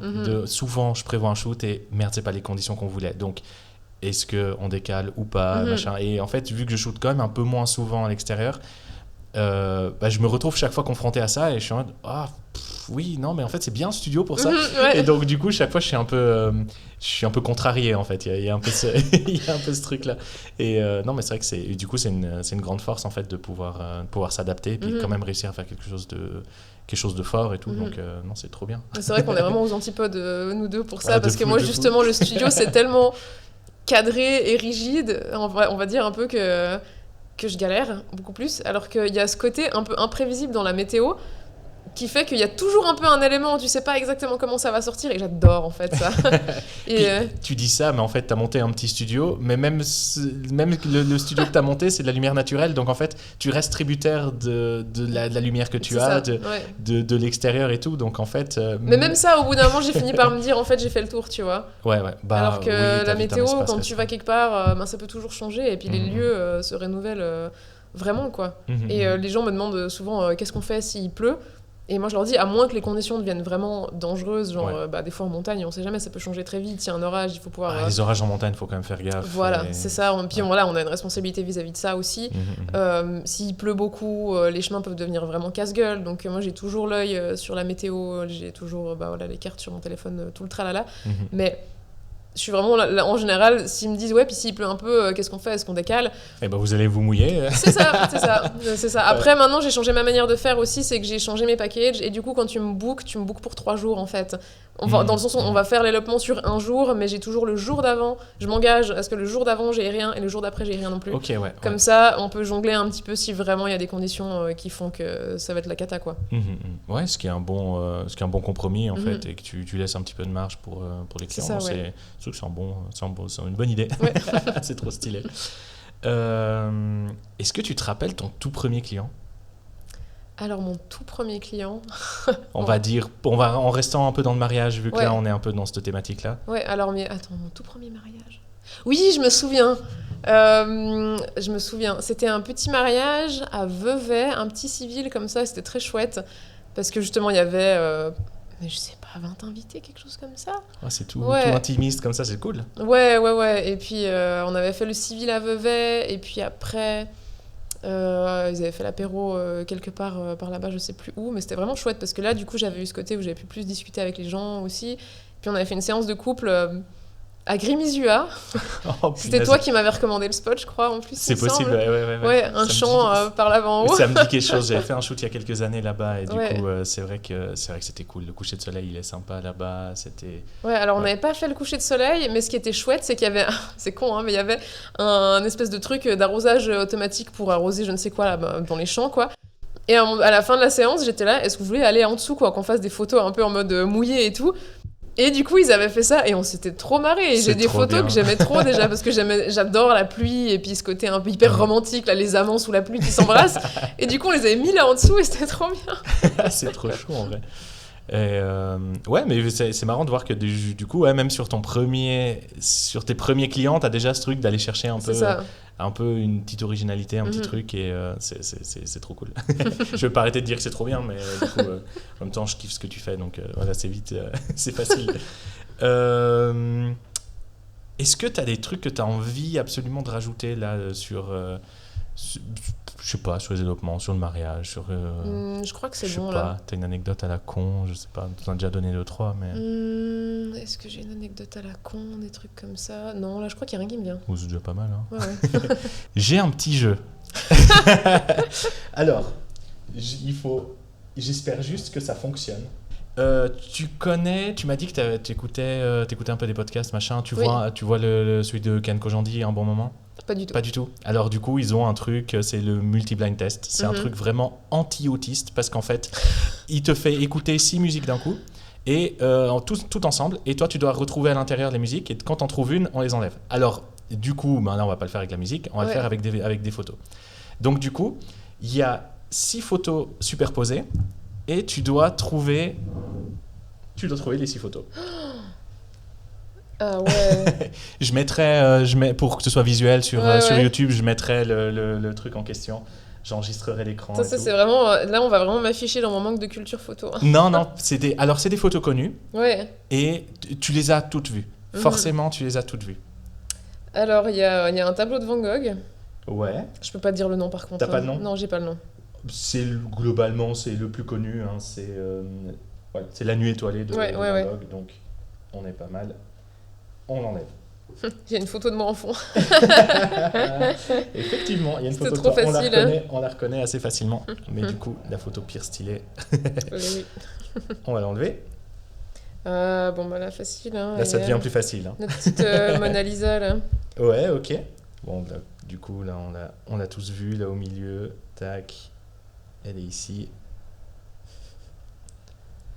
Et du coup, pour les 2 dernières... Non, il y en a 3 dernières. Il y a 3 dernières. Ouais, alors, je les ai déjà vues, mais alors j'ai aucune idée de qui c'est et de quoi. Parce que vraiment, il faut savoir un truc, une petite anecdote du CEPV, que vraiment, mais l'histoire de l'art, mais ça m'a toujours fait tellement chier. Je comprends tellement. Je sais pas si c'était une question de juste la matière ou les profs et tout, mais j'ai toujours été beaucoup plus inspirée et influencée par ce qui se fait maintenant que par des vieilles photos en noir et blanc qui Ouais. datent d'il y a 100 ans ou comme ça, quoi, en fait. Mais Donc, celle-ci, tu l'as déjà vue. je l'ai déjà vue, mais franchement, je peux pas dire le nom, je peux pas dire l'auteur. Je veux dire L'autre- Cartier-Bresson parce que C'est voilà. l'autre. C'est l'autre. C'est qui l'autre déjà? C'est celui qui mettait plus en scène. Cartier-Bresson, il avait plus tendance à l'instant, à être ouais, vraiment ouais. sur le vif. Attends, c'est qui déjà l'autre? Vas-y. D, avec un D. Douaneau? Oui. Ouais, voilà. C'est le baiser, je sais plus comment il s'appelle, le baiser des amoureux, je crois, Ouais, un truc ouais. comme ça, de Douaneau.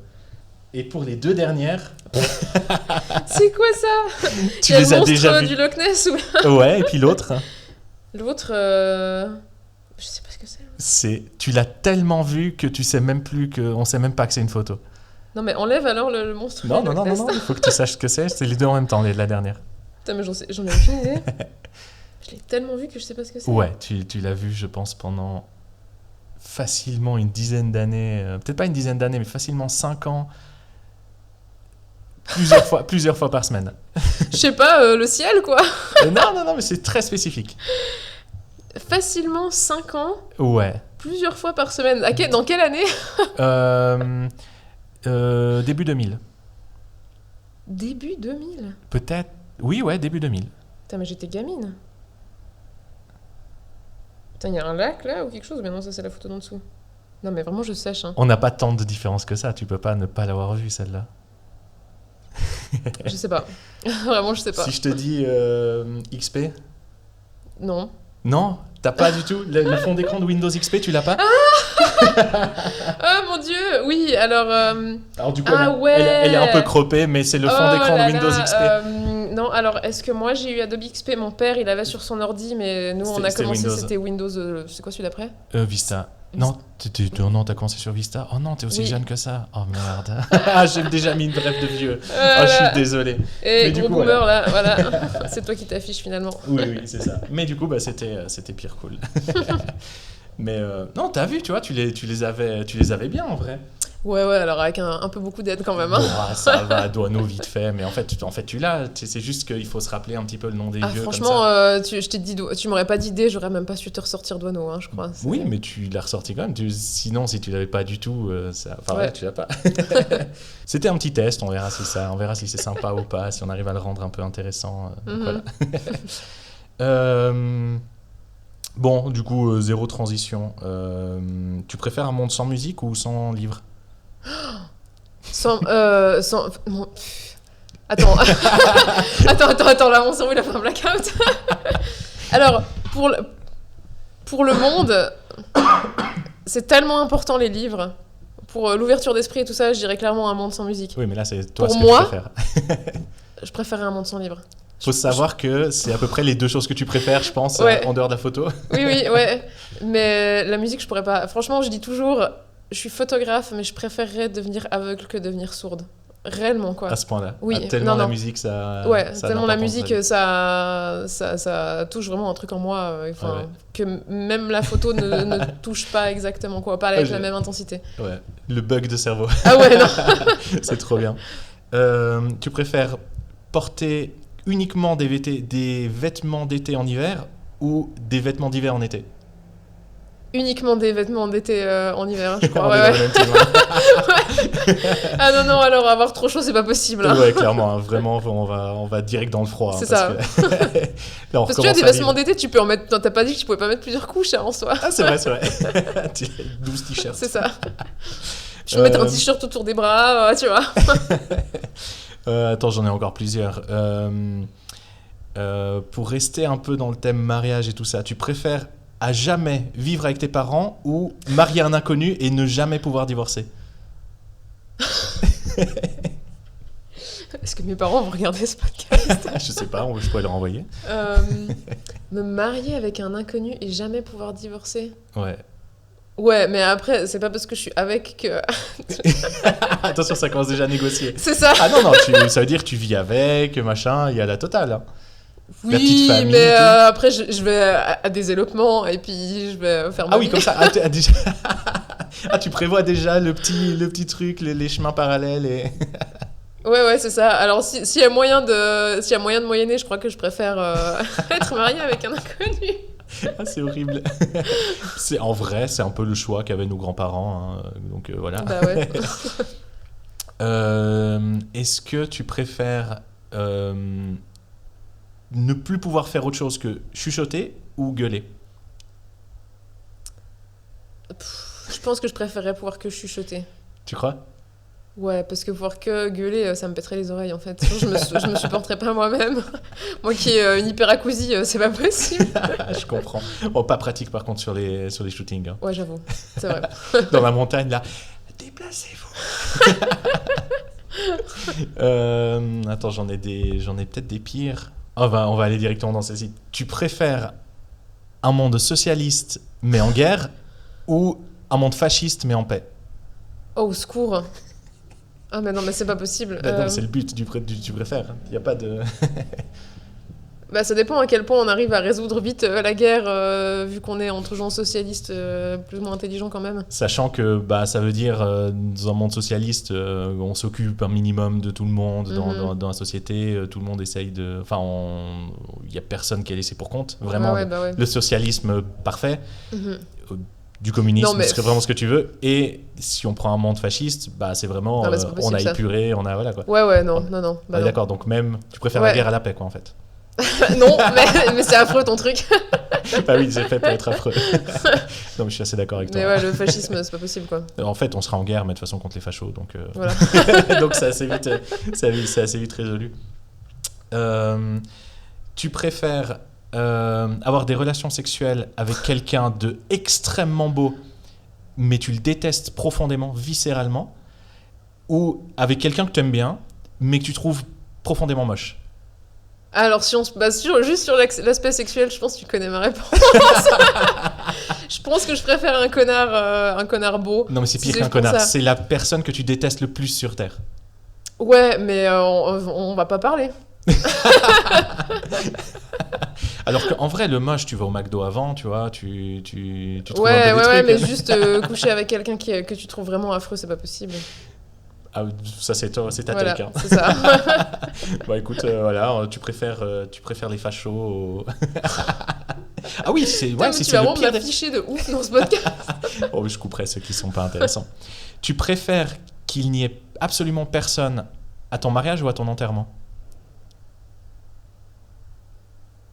Je préfère qu'il y ait absolument personne à mon mariage. Hein. Enfin, Ouais. Si je fais un élopement, de toute façon, qu'est-ce que je m'en fous qu'il y ait des gens. Enfin, faut juste qu'il y ait mon fiancé, quoi. Mais... Ah non, mais personne. Ah, mais personne. Genre, il n'y a personne qui se pointe. Ah mon enterrement, de toute façon, je serais morte, donc qu'est-ce que je m'en fous. La logique qui se Ouais. Est-ce qu'il y a des contraintes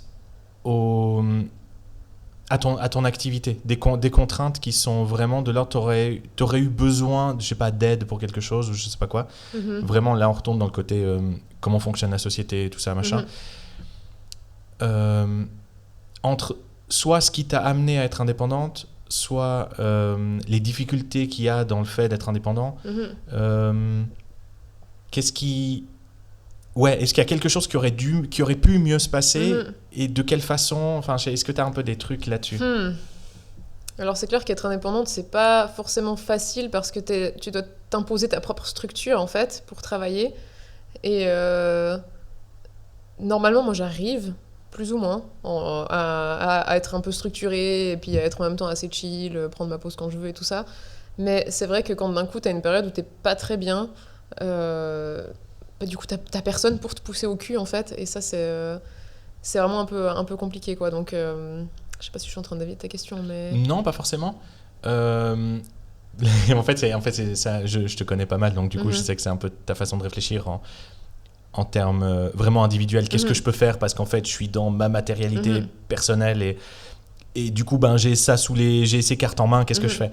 Et disons en termes typiquement en termes de cartes en main, est-ce que tu aurais voulu avoir d'autres cartes en main pour pouvoir mieux t'en sortir ou je sais pas quoi, tu vois?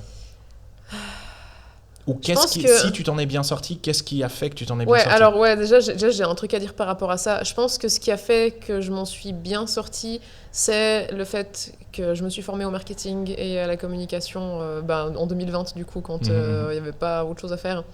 Parce que je pense que ça fait toute la différence. Parce que tu peux faire les plus belles photos du monde, avoir un service super, mais si tu sais pas le communiquer aux gens, communiquer la valeur que tu as et puis connecter avec les gens, ça, c'est pas que ça sert à rien, mais en fait, tu vas trouver beaucoup moins de clients. Ou tu vas trouver des clients qui te correspondent pas, et puis du coup, c'est pas cool pour eux ni pour toi. Parce que... Enfin voilà, moi, je crois profondément en ce que je fais et en ma manière de le faire, et j'arrive à le communiquer, et du coup, je trouve des gens qui connectent avec ça, et du coup, c'est hyper enrichissant. Parce que du coup, je trie sans chercher à trier, ma communication, elle trie déjà les gens, en fait. Et donc ça, je pense que c'est un truc qui est hyper important et qui a un énorme problème encore avec ça, que quand on est formé en tant que photographe ou même d'autres métiers artistiques, en fait, c'est un aspect qu'on t'apprend pas du tout à l'école, en fait. Et tu sors un peu avec cette mentalité en mode... je fais des trucs super, je fais du dessin, du peu importe, de la peinture, de la photo, et du coup, les gens, ils vont juste m'acheter mes trucs, comme ça. Ouais, genre par magie, comme ça. C'est ça, par magie, comme ça. Alors qu'en fait, en vrai, non, et en plus, surtout, là, maintenant, on est 8 milliards sur Terre, je veux dire, il faut quand même réussir à se sortir un peu, se distinguer de la masse, et c'est un truc qui peut vraiment faire que ça passe ou ça casse, quoi, une entreprise. Et du coup, si tu te rends pas compte de ça, tu peux vite te retrouver dans un peu ce syndrome du starving artist qui est un peu à se plaindre, que de toute façon les gens ils veulent pas acheter, que de toute façon les gens ils voient pas la valeur de ton travail, et de ce truc de victimisation, alors qu'en fait, il y a tellement d'outils que tu peux utiliser et qui sont en plus vachement plus à disposition maintenant via les bouquins, les podcasts, internet. Enfin, moi je veux dire, moi j'ai pas fait de formation en marketing. Enfin, il y avait du marketing dans ma formation pour les développements, mais j'ai aussi beaucoup appris via des outils gratuits, en fait. Et il faut vraiment se sortir, je trouve, de cette mentalité de genre, je fais un truc artistique et du coup, je vais gagner ma vie juste avec ça, en fait. Et je sais que ça fait chier plein de monde. Mais... ouais, moi le premier. Voilà. Mais en fait, en vrai, il faut vraiment se dire que c'est un putain de business. Et ça va pas dénaturer... ça fait pas de toi un méchant capitaliste qui y en a que pour l'argent ou comme ça, de savoir te vendre, de savoir gérer ton truc, de négocier tes prix, de savoir ta valeur, toutes ces choses-là, quoi. Et c'est vraiment le côté business qu'il faut apprendre. Voilà. Ouais, je vois, je sais ça, on a déjà eu plein de fois de discussions autour de ça. Pour toi, il y a vraiment cet aspect de ça change pas ton travail. Ça change pas... Enfin ouais, ça influe pas du tout sur ta qualité artistique. Pas du tout, et je pense que même c'est mieux parce que du coup, quand tu te poses les questions par rapport au marketing du style quel est mon client cible, mon client idéal, ce genre de questions, ça te force à réfléchir à ce que tu fais et pourquoi et auprès de qui. Alors que si tu te dis juste j'aime bien les photos de mariage, je vais faire ça, du coup tu cherches juste des gens qui se marient. Et puis en fait, peut-être dans les gens qui se marient, il y a des gens qui ont zéro budget. Et si tu te retrouves à devoir prendre 50 mariages dans l'année parce que tu te fais payer 1000 balles parce que tu prends que des gens qui ont vraiment aucun budget, libre à toi, mais peut-être que c'est pas un rythme qui est convenable, tu vois. Ou si t'es pas assez précis, peut-être tu te retrouves avec des gens, je sais pas, qui ont des opinions politiques qui correspondent pas du tout aux tiennes, et puis du coup quand dans la journée t'es un peu là super, alors qu'en fait tu as rien en commun avec ces gens et que t'as envie de mourir quand tu entends parler, ça va pas non plus, quoi. Donc ouais. Donc je pense que le fait de pouvoir cibler de manière vraiment plus niche tes clients, ça fait que du coup tu sais pourquoi tu fais les choses, tu sais comment, tu sais avec qui, et du coup tu peux t'éclater beaucoup plus. Et du coup tu t'épanouis encore plus artistiquement. Ouais, le truc c'est que moi j'ai tendance à séparer justement l'artistique du... tu veux séparer l'homme de l'artiste? Non, pas du tout, séparer les prestations du... Oui, il faut lui couper la tête pour séparer l'homme de l'artiste. Non, j'ai cette tendance à séparer le travail artistique du Mhm. travail du travail artisan, en tout cas du côté du travail de prestation, quoi. Mhm. Parce que je vois la différence, en fait, où certainement qu'à la base de quand je prépare quelque chose, un truc que je vais pouvoir vendre, je sais pas quoi, Mhm. bah, à la base, il y a certainement une petite touche artistique ou Mhm. quelque chose qui vient de moi. Mais après, quand je le refais dans les prestations, ce qui vient de moi, c'est plus la connexion que je vais mettre avec les gens, Mhm. tout ça, que dans le résultat. Le résultat, c'est presque juste une recette, en fait. Mhm. Et donc, du coup, pour moi, il n'y a plus vraiment cet aspect Mhm. artistique dans... Ça ne veut pas dire que les gens ne peuvent pas percevoir quelque chose d'artistique dans mes prestats, mais Mais toi, tu le c'est fais que pas comme moi, ça. dans mon intention, c'est radicalement différent. Mhm. Et bah, du coup, j'ai clairement séparé en fait mon travail artistique de mon travail de mon travail de prestation. Mhm. Même les collabs que je fais comme ça, quand ça rentre dans juste mon Instagram principal, ben du coup c'est dans la ligne de ce que je fais, puis ça me permet juste de garder un petit peu de communication, Mhm. tout ça. D'ailleurs, j'ai pas trop refait ces temps, faut que je relance un petit peu. Ah, Instagram, on adore. Ah ouais, le plaisir. Ça fait 6 mois que j'ai pas posté sur Instagram. Ouais, mais, bah, je pense En plus, Instagram en je fais premier. que de parler de marketing et puis la loose. Et puis elle enlève l'outil le plus fort. Non, c'est pas l'outil le plus fort justement. Oui, non, c'est vrai. Bah, pour moi, ça l'est parce qu'en fait, il y a l'instantanéité des messages, la discussion était directement dans le « Ok, tu veux quoi ?» et on discute et il y a directement le ton, même par écrit, en fait, on a directement un ton. Et les gens peuvent percevoir qui je suis et puis ça match ou ça match pas, en fait. Et si ça match pas, c'est pas grave, en fait, il y a pas de souci, mais on sent direct si ça match ou pas. Par mail, impossible. Tous les gens qui m'ont écrit par mail, qui m'ont contacté par mail, je suis perdu en fait parce que je ne comprends pas qui ils sont. Les gens ne s'expriment pas par mail et moi non plus parce que c'est un mail.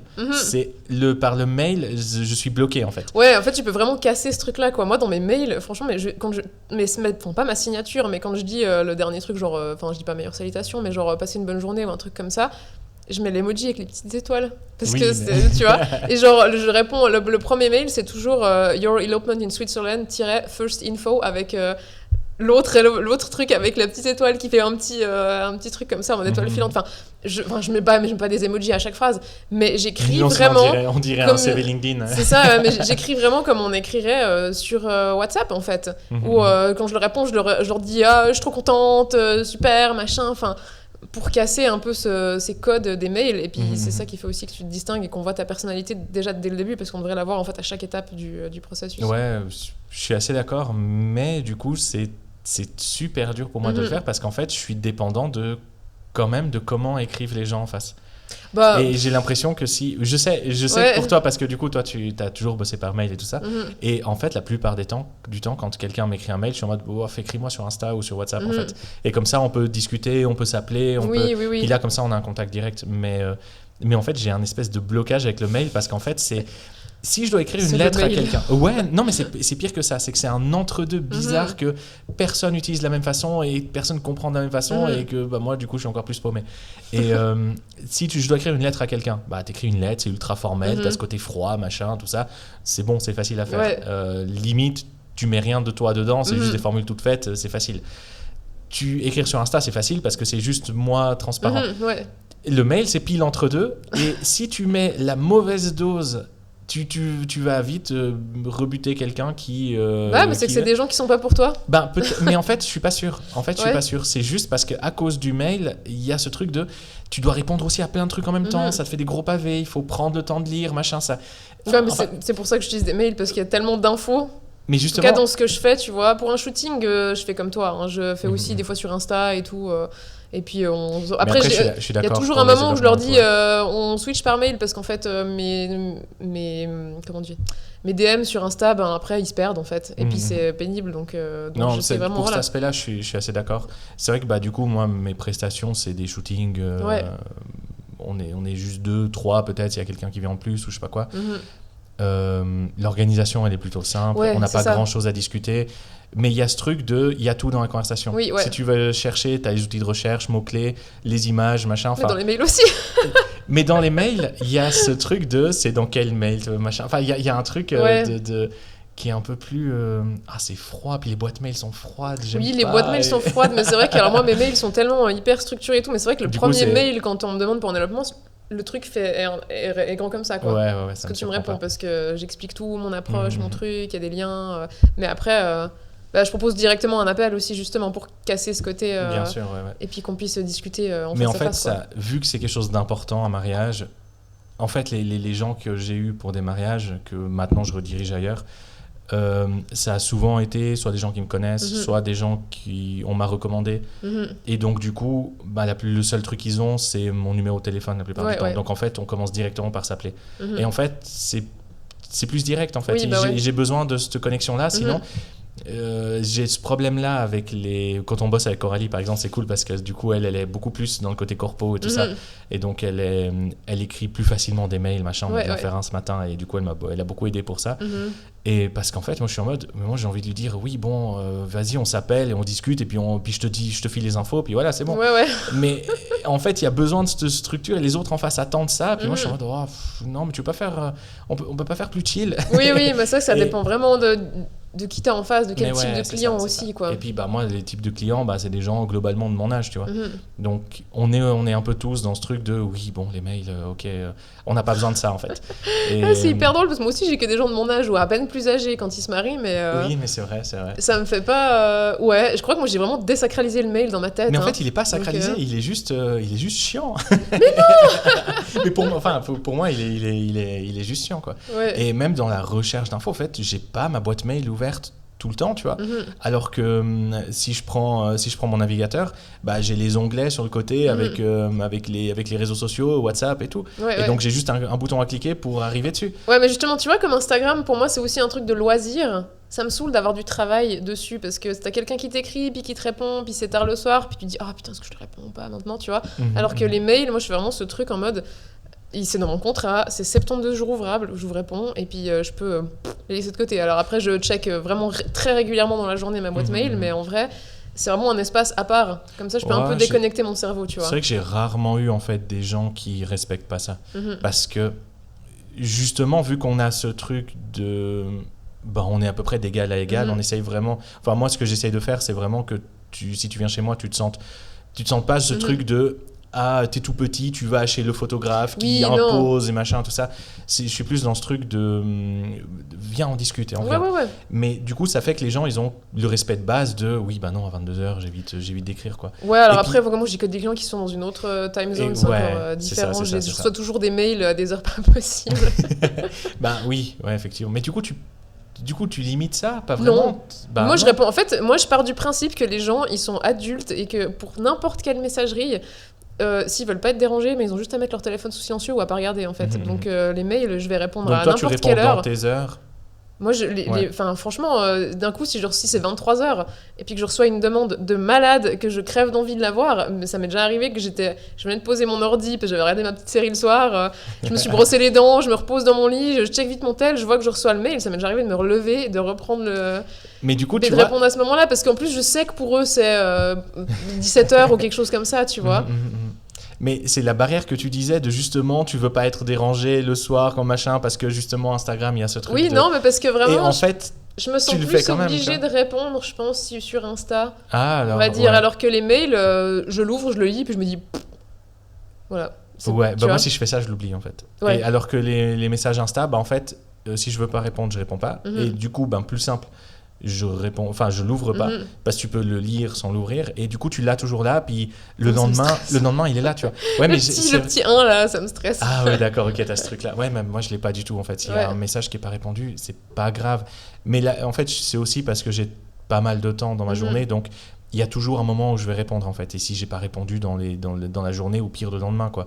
Mais il y a aussi un Mais, truc avec Instagram, c'est que si je l'ouvre et puis que je le lis, puis je me dis, oh, je répondrai plus tard. T'as envie Après, d'aller voir ailleurs sur Insta de faire non, d'autres mais trucs, après, non genre, je poste une story et puis t'as 5 personnes qui répondent, qui réagissent à la story, puis après, bah voilà, le message il part plus bas, puis je l'oublie, et puis je trouve ça relou aussi que ce soit sur le téléphone. Alors Oui, je ça, sais, je suis d'accord. enfin, je suis j'utilise aussi Instagram sur le web comme une vieille boomer, justement, mais je trouve ça chiant. Enfin, c'est d'accord. pénible, Non, j'aime pas cette messagerie, Dans quoi. ce sens-là, je suis d'accord que c'est pas le plus pratique. Ouais.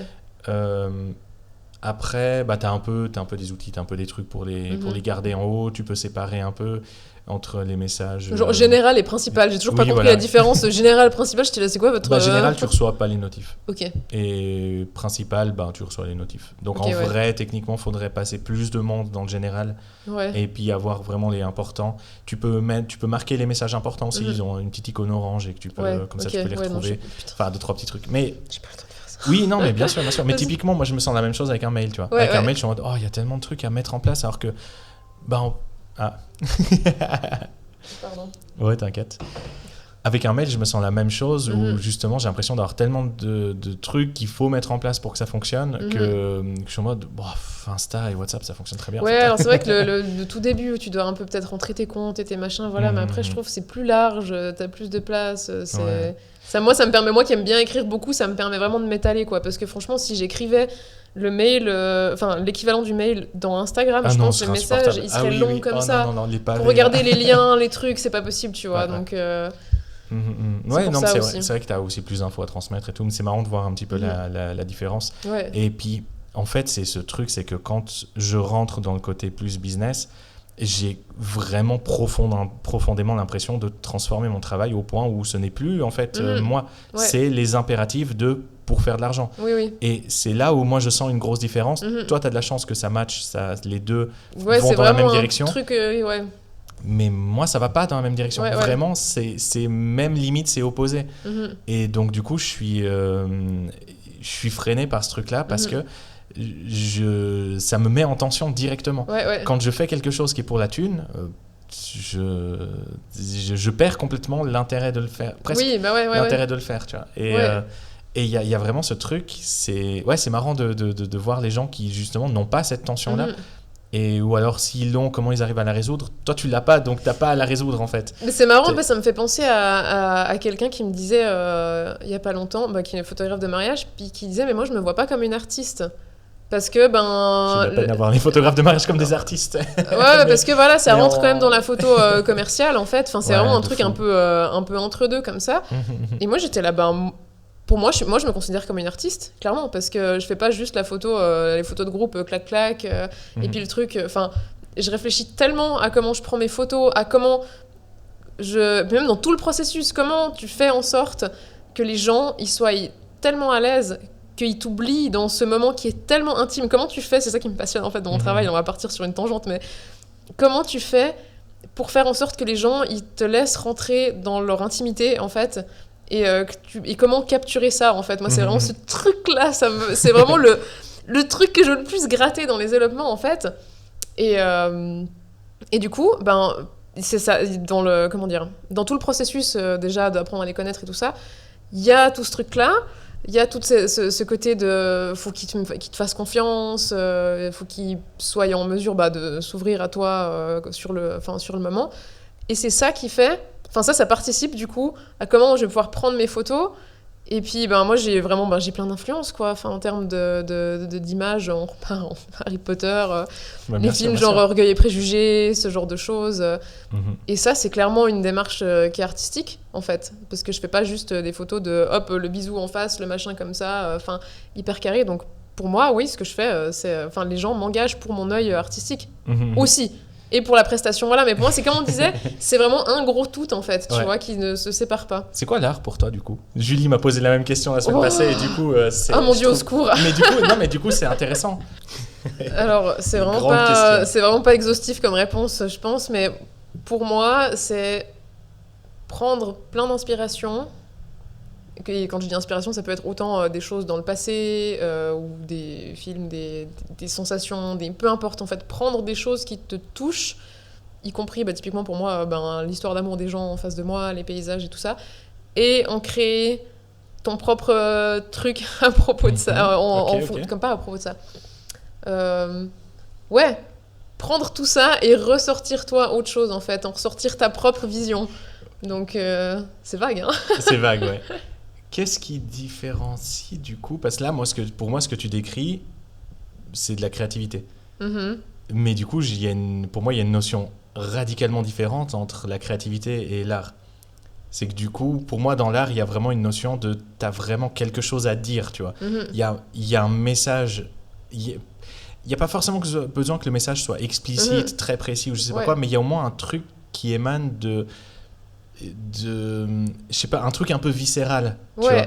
Et dans la créativité, je peux être hyper créatif et qu'il y ait zéro art dedans, tu vois. Pour moi, il y a quelque chose qui émane des photos de mariage de manière générale, on va dire. Enfin, une émotion comme ça, et il n'y a pas forcément un message. Alors c'est clair que là, dans mon cas, il n'y a pas un message politique ou quelque chose comme ça. Ouais, mais pas forcément. C'est plutôt raconter l'histoire des gens.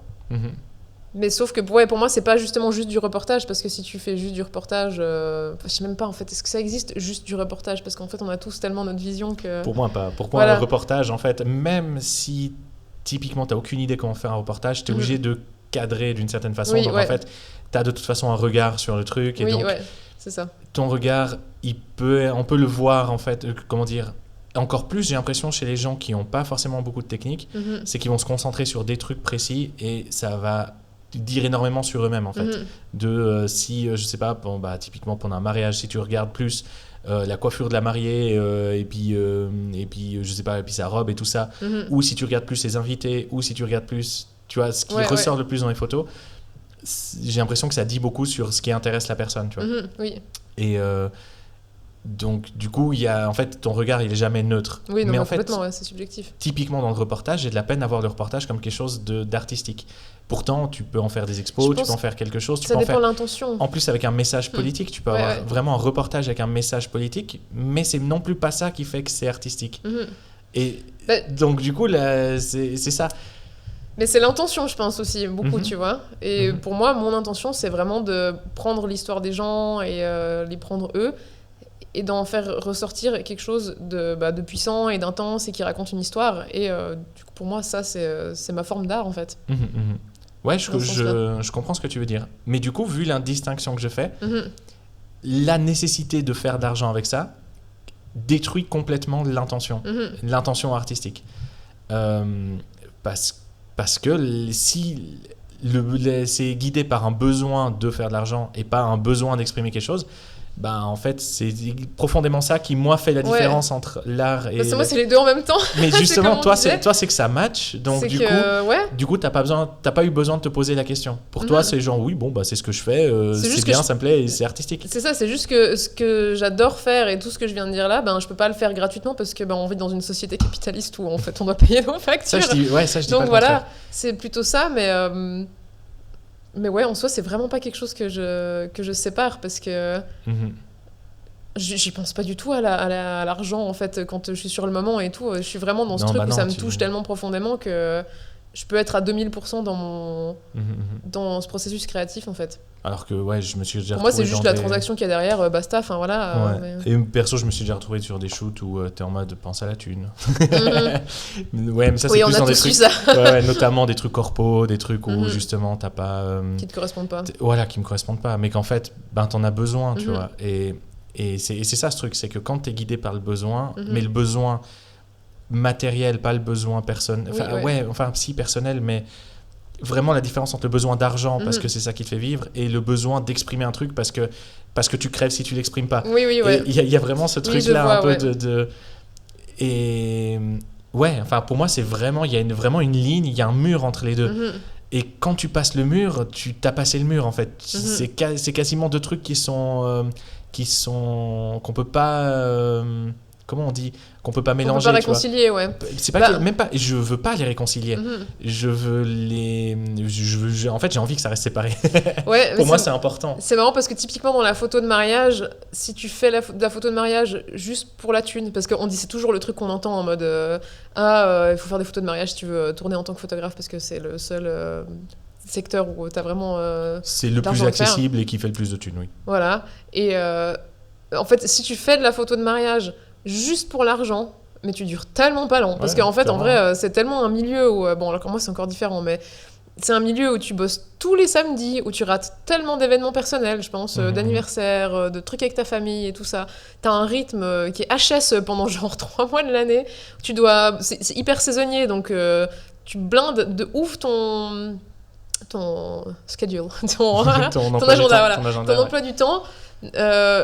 pour pouvoir avoir assez toute l'année et tout. Enfin, si tu fais ça que pour l'argent, mais tu pètes un câble en fait. T'es vraiment obligé d'avoir cette motivation profonde derrière, enfin, quelle qu'elle soit, hein, exprimer quelque chose d'artistique ou, je sais pas, le fait d'aimer connecter avec les gens ou. Voilà quoi. Après, j'ai envie de dire, l'écrasante majorité des gens sacrifient 5 jours de leur semaine, toute leur vie de travail pour les mêmes raisons, pour l'argent. Oui, hein. oui, bah oui. Et ils ratent tout autant de choses. C'est juste que toute la société est tellement organisée il y a 5 jours où on n'est pas disponible, et il y a 2 jours où on est disponible, que du coup, on tu le rates voit moins de pas. trucs. C'est pas qu'on rate moins de trucs, c'est qu'on voit pas tout ce qu'on rate. Parce que tu t'en rends compte que quand tu es sorti de ce truc-là. Ouais. Et donc, ouais, en fait, il y a ce truc, tu vois, quand tu parles de rater des trucs le week-end, moi, j'ai pas l'impression de rater grand-chose parce que je bosse les week-ends. Non, mais c'est vrai qu'on parle d'une société où voilà, les gens vont organiser les choses beaucoup le week-end Mais oui, bien et sûr, tout ça. Et moi, c'est vrai que c'est un truc que j'ai ressenti quand je faisais du mariage traditionnel, où j'ai raté un peu des anniversaires, des trucs, Oui, et ça me frustrait un peu, quoi. Mhm. Alors que maintenant, je fais mes allopements la semaine, donc Oui, c'est vrai que ça aide quand même pour pas ça, mal. c'est cool, quoi. Ouais. Mais ouais, du coup, le mur entre le besoin de faire de la thune et le besoin d'exprimer un truc, c'est que moi, je le ressens fort, tu vois. Oui. Et donc, dès que je suis dans la démarche de promotion, la démarche comment tu dis, de marketing, en fait, en général, c'est juste la démarche de marketing, je sais qu'il y en a besoin. Donc, je le fais. Mais du coup, je vais le cibler sur des choses qui sont pas profondément personnelles ou qui sont juste un petit peu moins, où je peux lâcher un petit peu et ça va pas me blesser, en fait. Mais sinon, je me sentirais blessé je sais pas, il y a un truc derrière qui coince, tu vois, autour de ce truc-là. Et tu vois, tout mon travail artistique que j'expose, c'est quelque chose tu peux reconnaître la technique, je pense, dans ce que je fais. Tu peux reconnaître peut-être une patte, peut-être la façon de faire et tout ça, mais en fait le sujet est tellement différent, la façon de mettre en scène est tellement différente, même les couleurs, même un petit peu plein de choses, ça fait que j'ai besoin de séparer les trucs là, et si je me mettais à marketer la partie artistique, j'aurais l'impression d'en sucer toute la substance pour retrouver juste une image sur un tableau, tu vois, et un peu vide. Et je comprends ce que tu veux dire aussi. Et du coup, vu que je ressens ce truc là hyper fort, c'est presque une forme un peu de sacrifice, ou en tout cas c'est un effort gigantesque de devoir aller me plonger un peu dans le marketing, machin, et mettre en place des trucs, travailler sur le site, travailler sur la com, travailler sur un peu une direction générale, machin, enfin une espèce de DA générale. Et du coup, je comprends toi ton engouement à le faire, parce qu'en fait, t'as trouvé une forme de... Ça fait partie entièrement de ton travail, en fait. Limite, ta façon de t'exprimer rentre complètement dans ton art, si tu veux. Ouais. Mais moi, pas du tout. Pour moi, en fait, le marketing, c'est comment exprimer ce que t'as... Enfin, ce pourquoi tu fais ton Oui, mais moi, c'est les images qui l'expriment. Ouais, bah oui, mais ça, c'est qu'on a une démarche complètement différente. Mais pour moi, du coup, c'est vraiment exprimer ça de la meilleure manière pour que ce que tu ressens profondément au fond de toi, tu puisses le faire ressentir aux gens et qui connectent avec ça, et du coup ça te connecte aux bonnes personnes, en fait. Ben du coup, ça pour moi c'est le rôle de l'art. Et du coup, je l'ai déjà fait en image. Est-ce que le marketing c'est de l'art, du coup? Profondément non, pas du tout. Mais oui, non, je sais bien. Mais du coup, ce truc que tu décris, c'est globalement ce qui me pousse à créer. Oui. Mais du coup, à créer, pas à écrire sur ce que j'ai créé. Parce que en fait, le truc, c'est que de mettre des mots sur... il y a des gens qui sont très forts pour ça et tout. On en parlait encore justement avec Julie, où justement elle a aussi une facilité à force parce qu'elle a pas mal d'années en école d'art et tout ça. Donc elle a pas mal développé ce truc-là, elle a toujours eu de la facilité à écrire justement. Et donc du coup, à parler de son travail, c'est devenu quelque chose d'assez courant en fait. Ouais. Ou finalement, oui, assez naturel, même si à la base peut-être pas forcément. Mais je sais que je dois le faire aussi. Et quand je le fais et que je trouve la bonne formule et tout, ça marche. Mais en fait, j'ai l'impression de dénaturer le truc.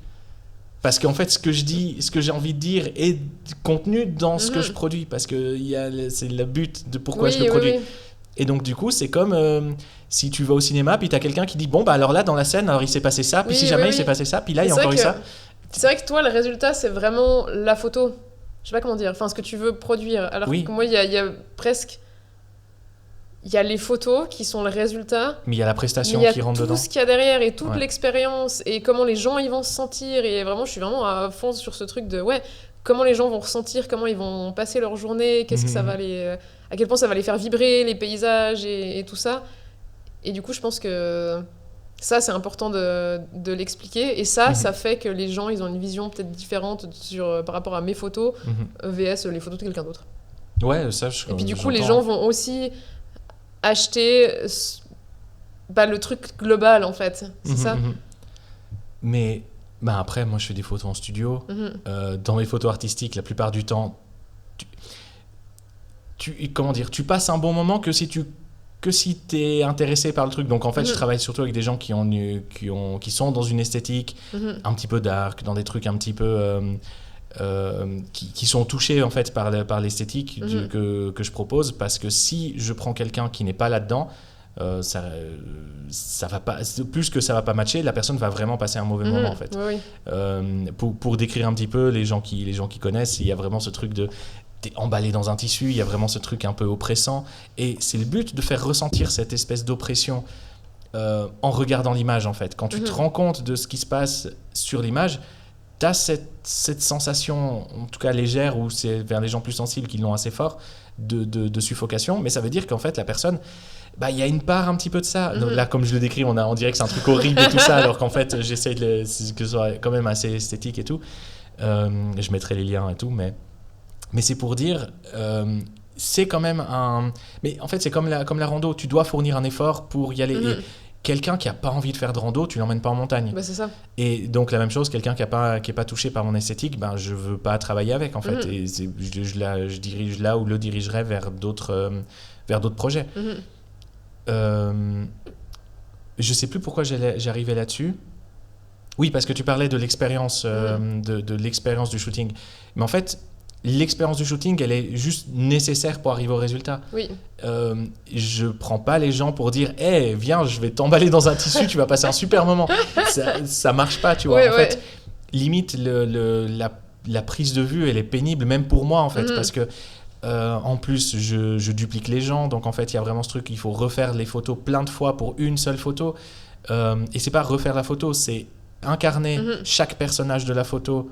Donc, parce que du coup, je travaille pas avec 50 personnes différentes, j'ai pas assez de matériel pour le faire. Quand il y a 5 personnes sur une photo, c'est une seule personne qui a joué les 5 rôles. Et donc, du coup, c'est hyper éprouvant, en fait. Donc, je peux pas vendre la prestation shooting comme regarde, ça va être un moment incroyable. C'est le résultat qui compte. Et je suis vraiment ancré dans ce truc de oui, tout le résultat. Alors, je suis très content de bosser avec des gens qui sont très contents aussi de bosser là-dedans. Et la plupart du gens, en fait, on passe toujours un bon moment, mais parce qu'il y a le résultat, en fait. S'il n'y a pas le résultat, oui, le moment est fun parce que on s'est amusé avec les photos, mais s'il n'y a pas le résultat, ça casse tout le truc. Oui, mais c'est ça. Mais je pense que c'est là où nos deux entreprises, elles diffèrent complètement. Elles sont presque à l'opposé, ouais. Ce que je vends, c'est l'expérience en fait. Et c'est ce que je dis toujours aux clients d'ailleurs, donc c'est marrant qu'on en parle que maintenant, mais c'est que je leur dis, il faut vraiment... Enfin, moi je suis à fond sur l'expérience et c'est pas juste du bullshit marketing, quoi, parce que c'est un peu ce que tous les photographes disent, mais il faut vraiment que votre expérience, elle vous ressemble à 1000% et vous vous sentiez bien et tout ça. Et les photos, ce sera juste la cerise sur le gâteau en fait. Parce que c'est vraiment l'expérience que je vends. C'est vrai que même en fait dans mes prestations, pas ça, je décrivais ma partie plutôt artistique. Même dans mes prestations, l'expérience, en fait, l'expérience que tu prends, c'est au final un peu d'apprendre à poser et tout ça. Enfin, en tout cas chez moi. Mais pareil, c'est juste un chemin vers le résultat. Et le but, c'est profondément le résultat. Pour moi, c'est vraiment ce qu'il y a de plus important parce que c'est ce que j'ai à montrer et j'ai l'impression qu'il y a tout qui transparaît dedans. Oui. Et donc, oui, le résultat. C'est vrai que je comprends, tu vois, mais c'est vrai que moi, la photo, c'est un prétexte pour vivre ces choses que j'ai envie de vivre et ressentir ce que j'ai envie de ressentir ou comme ça. Enfin, par exemple, la photo de concert... c'est un moyen que j'ai eu de mettre le pied dans l'industrie de la musique aussi, parce que c'est un monde qui m'intéresse, vu que la musique, c'est le truc le plus important de ma vie. Donc, il y a eu ce truc-là. Et pour les élopements, c'est ce côté, mais comme je décrivais déjà avant, en fait, de... Je sais pas, ça va faire un peu bizarre ce que je veux dire, peut-être. Ce côté un peu de rentrer dans l'intimité des gens, en fait, et de comment tu fais. En fait, c'est pas forcément c'est pas un côté voyeur en mode de rentrer dans l'intimité des gens, mais c'est plutôt comment tu fais pour créer cette alchimie et cette intimité chez quelqu'un, en fait. Et ça, c'est un truc que déjà, qui m'intéresse parce que ça touche du coup à des problématiques peut-être plus personnelles, où justement c'est quelque chose que je vais rechercher si je suis avec quelqu'un, vraiment ce sentiment où tu te sens profondément en sécurité, amoureux et tout ça. Et du coup, c'est un peu comme si j'allais grailler là-dedans, en fait, avec les élopements, en fait. C'est intéressant, en vrai. Donc c'est vraiment juste un prétexte pour ça. Et puis il y a le côté connexion avec les gens aussi que j'aime énormément, quoi, parce que je rencontre beaucoup de gens que je connais pas, beaucoup de gens qui viennent d'une autre culture. Bon, c'est pas non plus le truc le plus dépaysant, la culture américaine par rapport à nous, mais ça reste l'Occident, mais il y a quand même plein de choses qui sont différentes. Et je me retrouve à avoir des conversations où on compare la Suisse, les US, ils m'expliquent comment c'est et tout. Et moi, je pourrais parler de ça pendant 15 heures de suite, tellement je trouve ça intéressant. Et ouais, en fait, c'est vraiment qu'un prétexte pour toutes ces choses que j'adore, les élopements, finalement. Et puis, pour l'esthétique même, je pense qu'il y a aussi quelque chose par rapport à ça. Je pense que ça... typiquement Harry Potter, on y revient. Je pense que ça a vraiment été un moyen de m'échapper quand j'étais gamine, de lire ces bouquins, alors que voilà, quoi, mon enfance, c'était pas ouf. Et... je pense que ça satisfait vraiment ce côté un peu enfant intérieur en moi, en fait, de pouvoir reproduire des esthétiques comme ça que j'adore, comme Harry Potter, Le Seigneur des Anneaux et tout ça. Je pense qu'il y a vraiment juste... Ouais, vraiment, bêtement, la petite fille qui est juste contente de faire des trucs avec des paillettes et puis des robes et puis un peu moody comme ça, quoi. Ouais. Le prétexte, j'ai de la peine avec le prétexte. Parce qu'en fait, le sujet que je prends en photo, la plupart du temps, vu que les photos que je fais, ça intéresse principalement des meufs, et ça intéresse des gens qui ont besoin de mettre en avant leur image, tout ça, j'ai de la peine à y voir un prétexte parce que moi je ressens pas du tout le prétexte. Je suis en mode on fait en sorte que le résultat soit cool. Oui. Et donc du coup on bosse là-dessus, machin, tout ça. Mais si ça devient un prétexte, c'est super chelou, tu vois. En tout cas dans mon domaine, tu vois. Et on voit trop de photographes aussi qui utilisent ça comme un prétexte. Je pense que ça dépend tout de ce que tu fais, en fait, et que si tu faisais quelque chose comme la photo d'élopement ou de mariage ou comme ça, vraiment un truc où la démarche est différente, tu pourrais, même en tant qu'homme, avoir ce prétexte. Mais peut-être pas dans ce que tu fais, ouais, parce que je pense que c'est très... c'est ça, c'est très axé sur le résultat. Mais même là, je pense quand même qu'il y a tout le côté, l'expérience, comment tu mets les gens à l'aise et tout ça, où tu pourrais, je dis pas que tu dois, mais où tu pourrais plus en parler si t'avais envie, tu vois.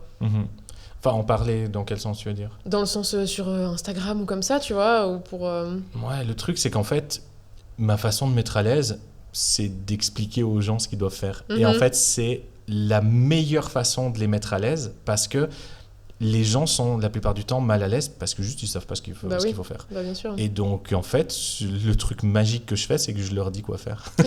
c'est un truc très, très con, mais en fait, du coup, y a pas besoin c'est pas qu'il n'y a pas besoin d'expliquer, mais c'est juste que en fait ça se résume en une phrase et quand les clients m'écrivent du coup ils sont souvent un peu mais du coup tu me guideras quand même ce que je dois faire et tout. Je dis t'inquiète pas, même si t'as aucune idée, moi j'ai plein de choses à te faire donc t'as juste à me suivre et me dire s'il y a quelque chose qui te convient pas, tout ça et même ça Bah oui, bien c'est sûr. un truc que tu pourrais dire. Mais il me semble que je le dis en plus. Ah oui, je pense. Moi, je t'avoue que je lis pas tous les posts Instagram de tout le monde des fois, donc je like tes photos. Mais il me semble que j'en parle un petit peu justement. Mais oui, c'est bien. Et une fois que j'en ai parlé j'ai l'impression de l'avoir dit pour tout le monde en fait. Ouais, donc mais c'est la magie. On va répéter le vieux truc. Il faut dire 7 fois les choses pour que les gens. Ouais, je sais. Bon, je ferai encore 5-6 posts alors.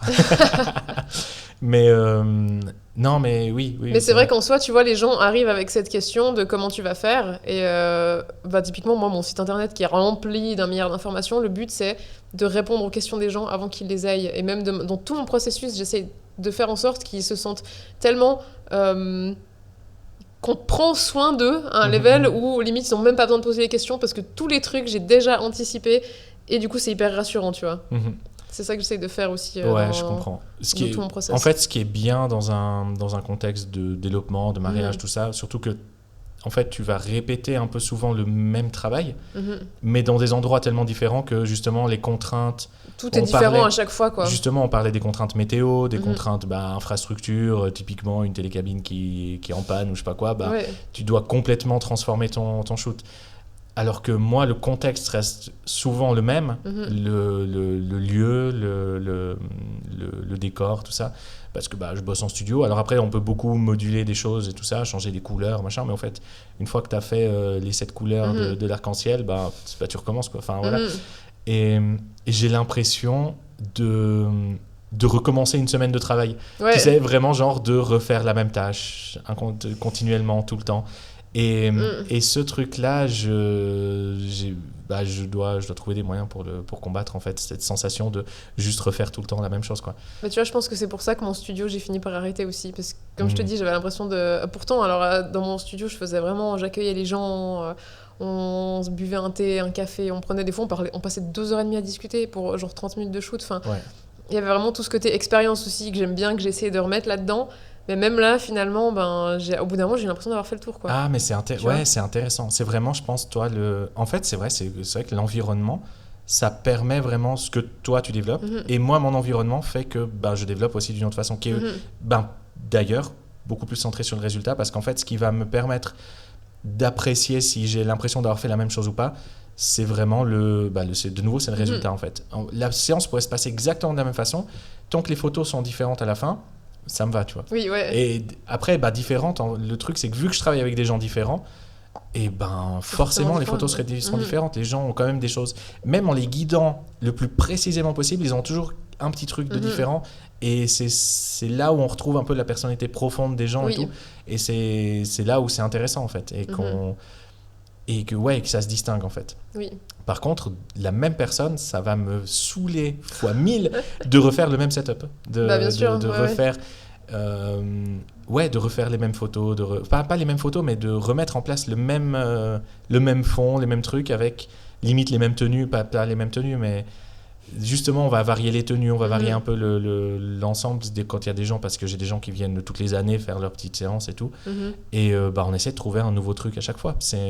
Parce que c'est ma façon de me renouveler, Bah oui, bah, t'es parce que obligé. du coup, j'ai besoin de renouveler le résultat. Mhm. Et Ouais. donc, voilà. Mais du coup, c'est assez passionnant, en fait, de rentrer en profondeur là-dedans.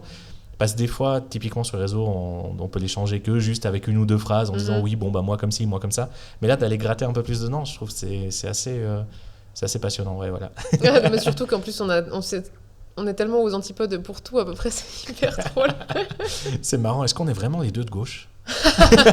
Oh, alors. Est-ce que tu as un artiste du moment? Tu as un truc que tu écoutes? Un truc en ce moment qui est. Je sais pas, un truc qui te touche en ce moment? Tu as une reco? Ouais, j'écoute beaucoup In Flames en ce moment à cause de toi. Je vois pas ce qui se passe, je comprends pas. C'est pas ma faute, promis, j'étais au cinéma. C'est ça, ouais. Oui, il faut écouter In Flames. Oui. Voilà, parce que c'est vraiment super comme groupe. Ouais, même pour ceux qui... Alors du coup, pour ceux qui... Parce qu'il n'y a pas que des métalleux dans mon public. Ah bon? Je pense vraiment pas. Du coup, c'est un groupe de métal suédois qui est... C'est un peu bourrin, mais en vrai, c'est tellement mélodique que même les gens qui sont pas dans le métal, il y a des choses à aller gratter dedans. Donc, si vous avez la petite occasion, 5 minutes dans votre vie, que vous savez pas trop quoi écouter, In Flames, vous allez tomber de toute façon sur une chanson cool. Donc, essayez. C'est le mix parfait de mélodie, d'un mec qui gueule et qui a une voix incroyable. Et ouais, Et qui chante incroyablement bien dans Oui. les parties où il chante. c'est ça. Parce qu'il y a des gens qui gueulent incroyablement bien, qui ont des cris hyper puissants, hyper profonds, tout ça. Mais du coup, quand ils chantent, tu sens que c'est pas leur domaine, la chanson. Enfin, oui. le chant clair. Et In Flames, c'est vraiment ce truc, le mélange. Ouais, C'est ça, le mélange combo parfait de tout. Totalement. Moi, j'en ai pas, donc du coup, voilà. Je pense que je vais me baser sur les recos des invités, c'est pas mal. Tu peux mettre Parce une chanson que- d'In Flames à la fin. Ah ouais, je peux faire. Oh putain, pour que ce soit démonétisé direct. Ah ouais, j'avoue, ouais. On verra, je vais essayer. Non, attends, faut que je trouve une petite reco quand même. Qu'est-ce qu'il y a de cool en ce moment?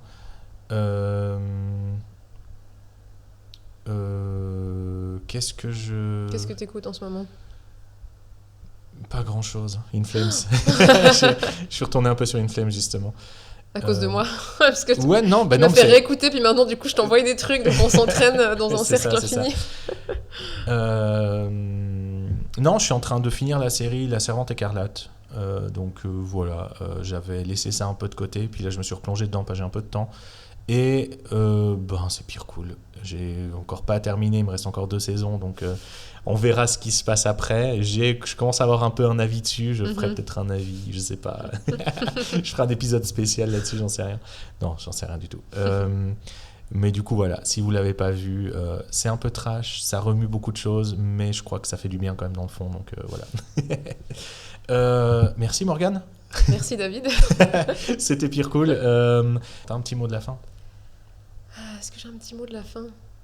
Je pense que si vous savez pourquoi vous faites les choses, il y a forcément moyen d'en faire quelque chose artistiquement et professionnellement, et il faut juste pouvoir trouver ce truc profond qui vous touche et se lancer.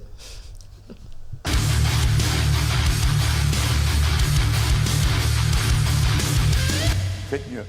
Merci.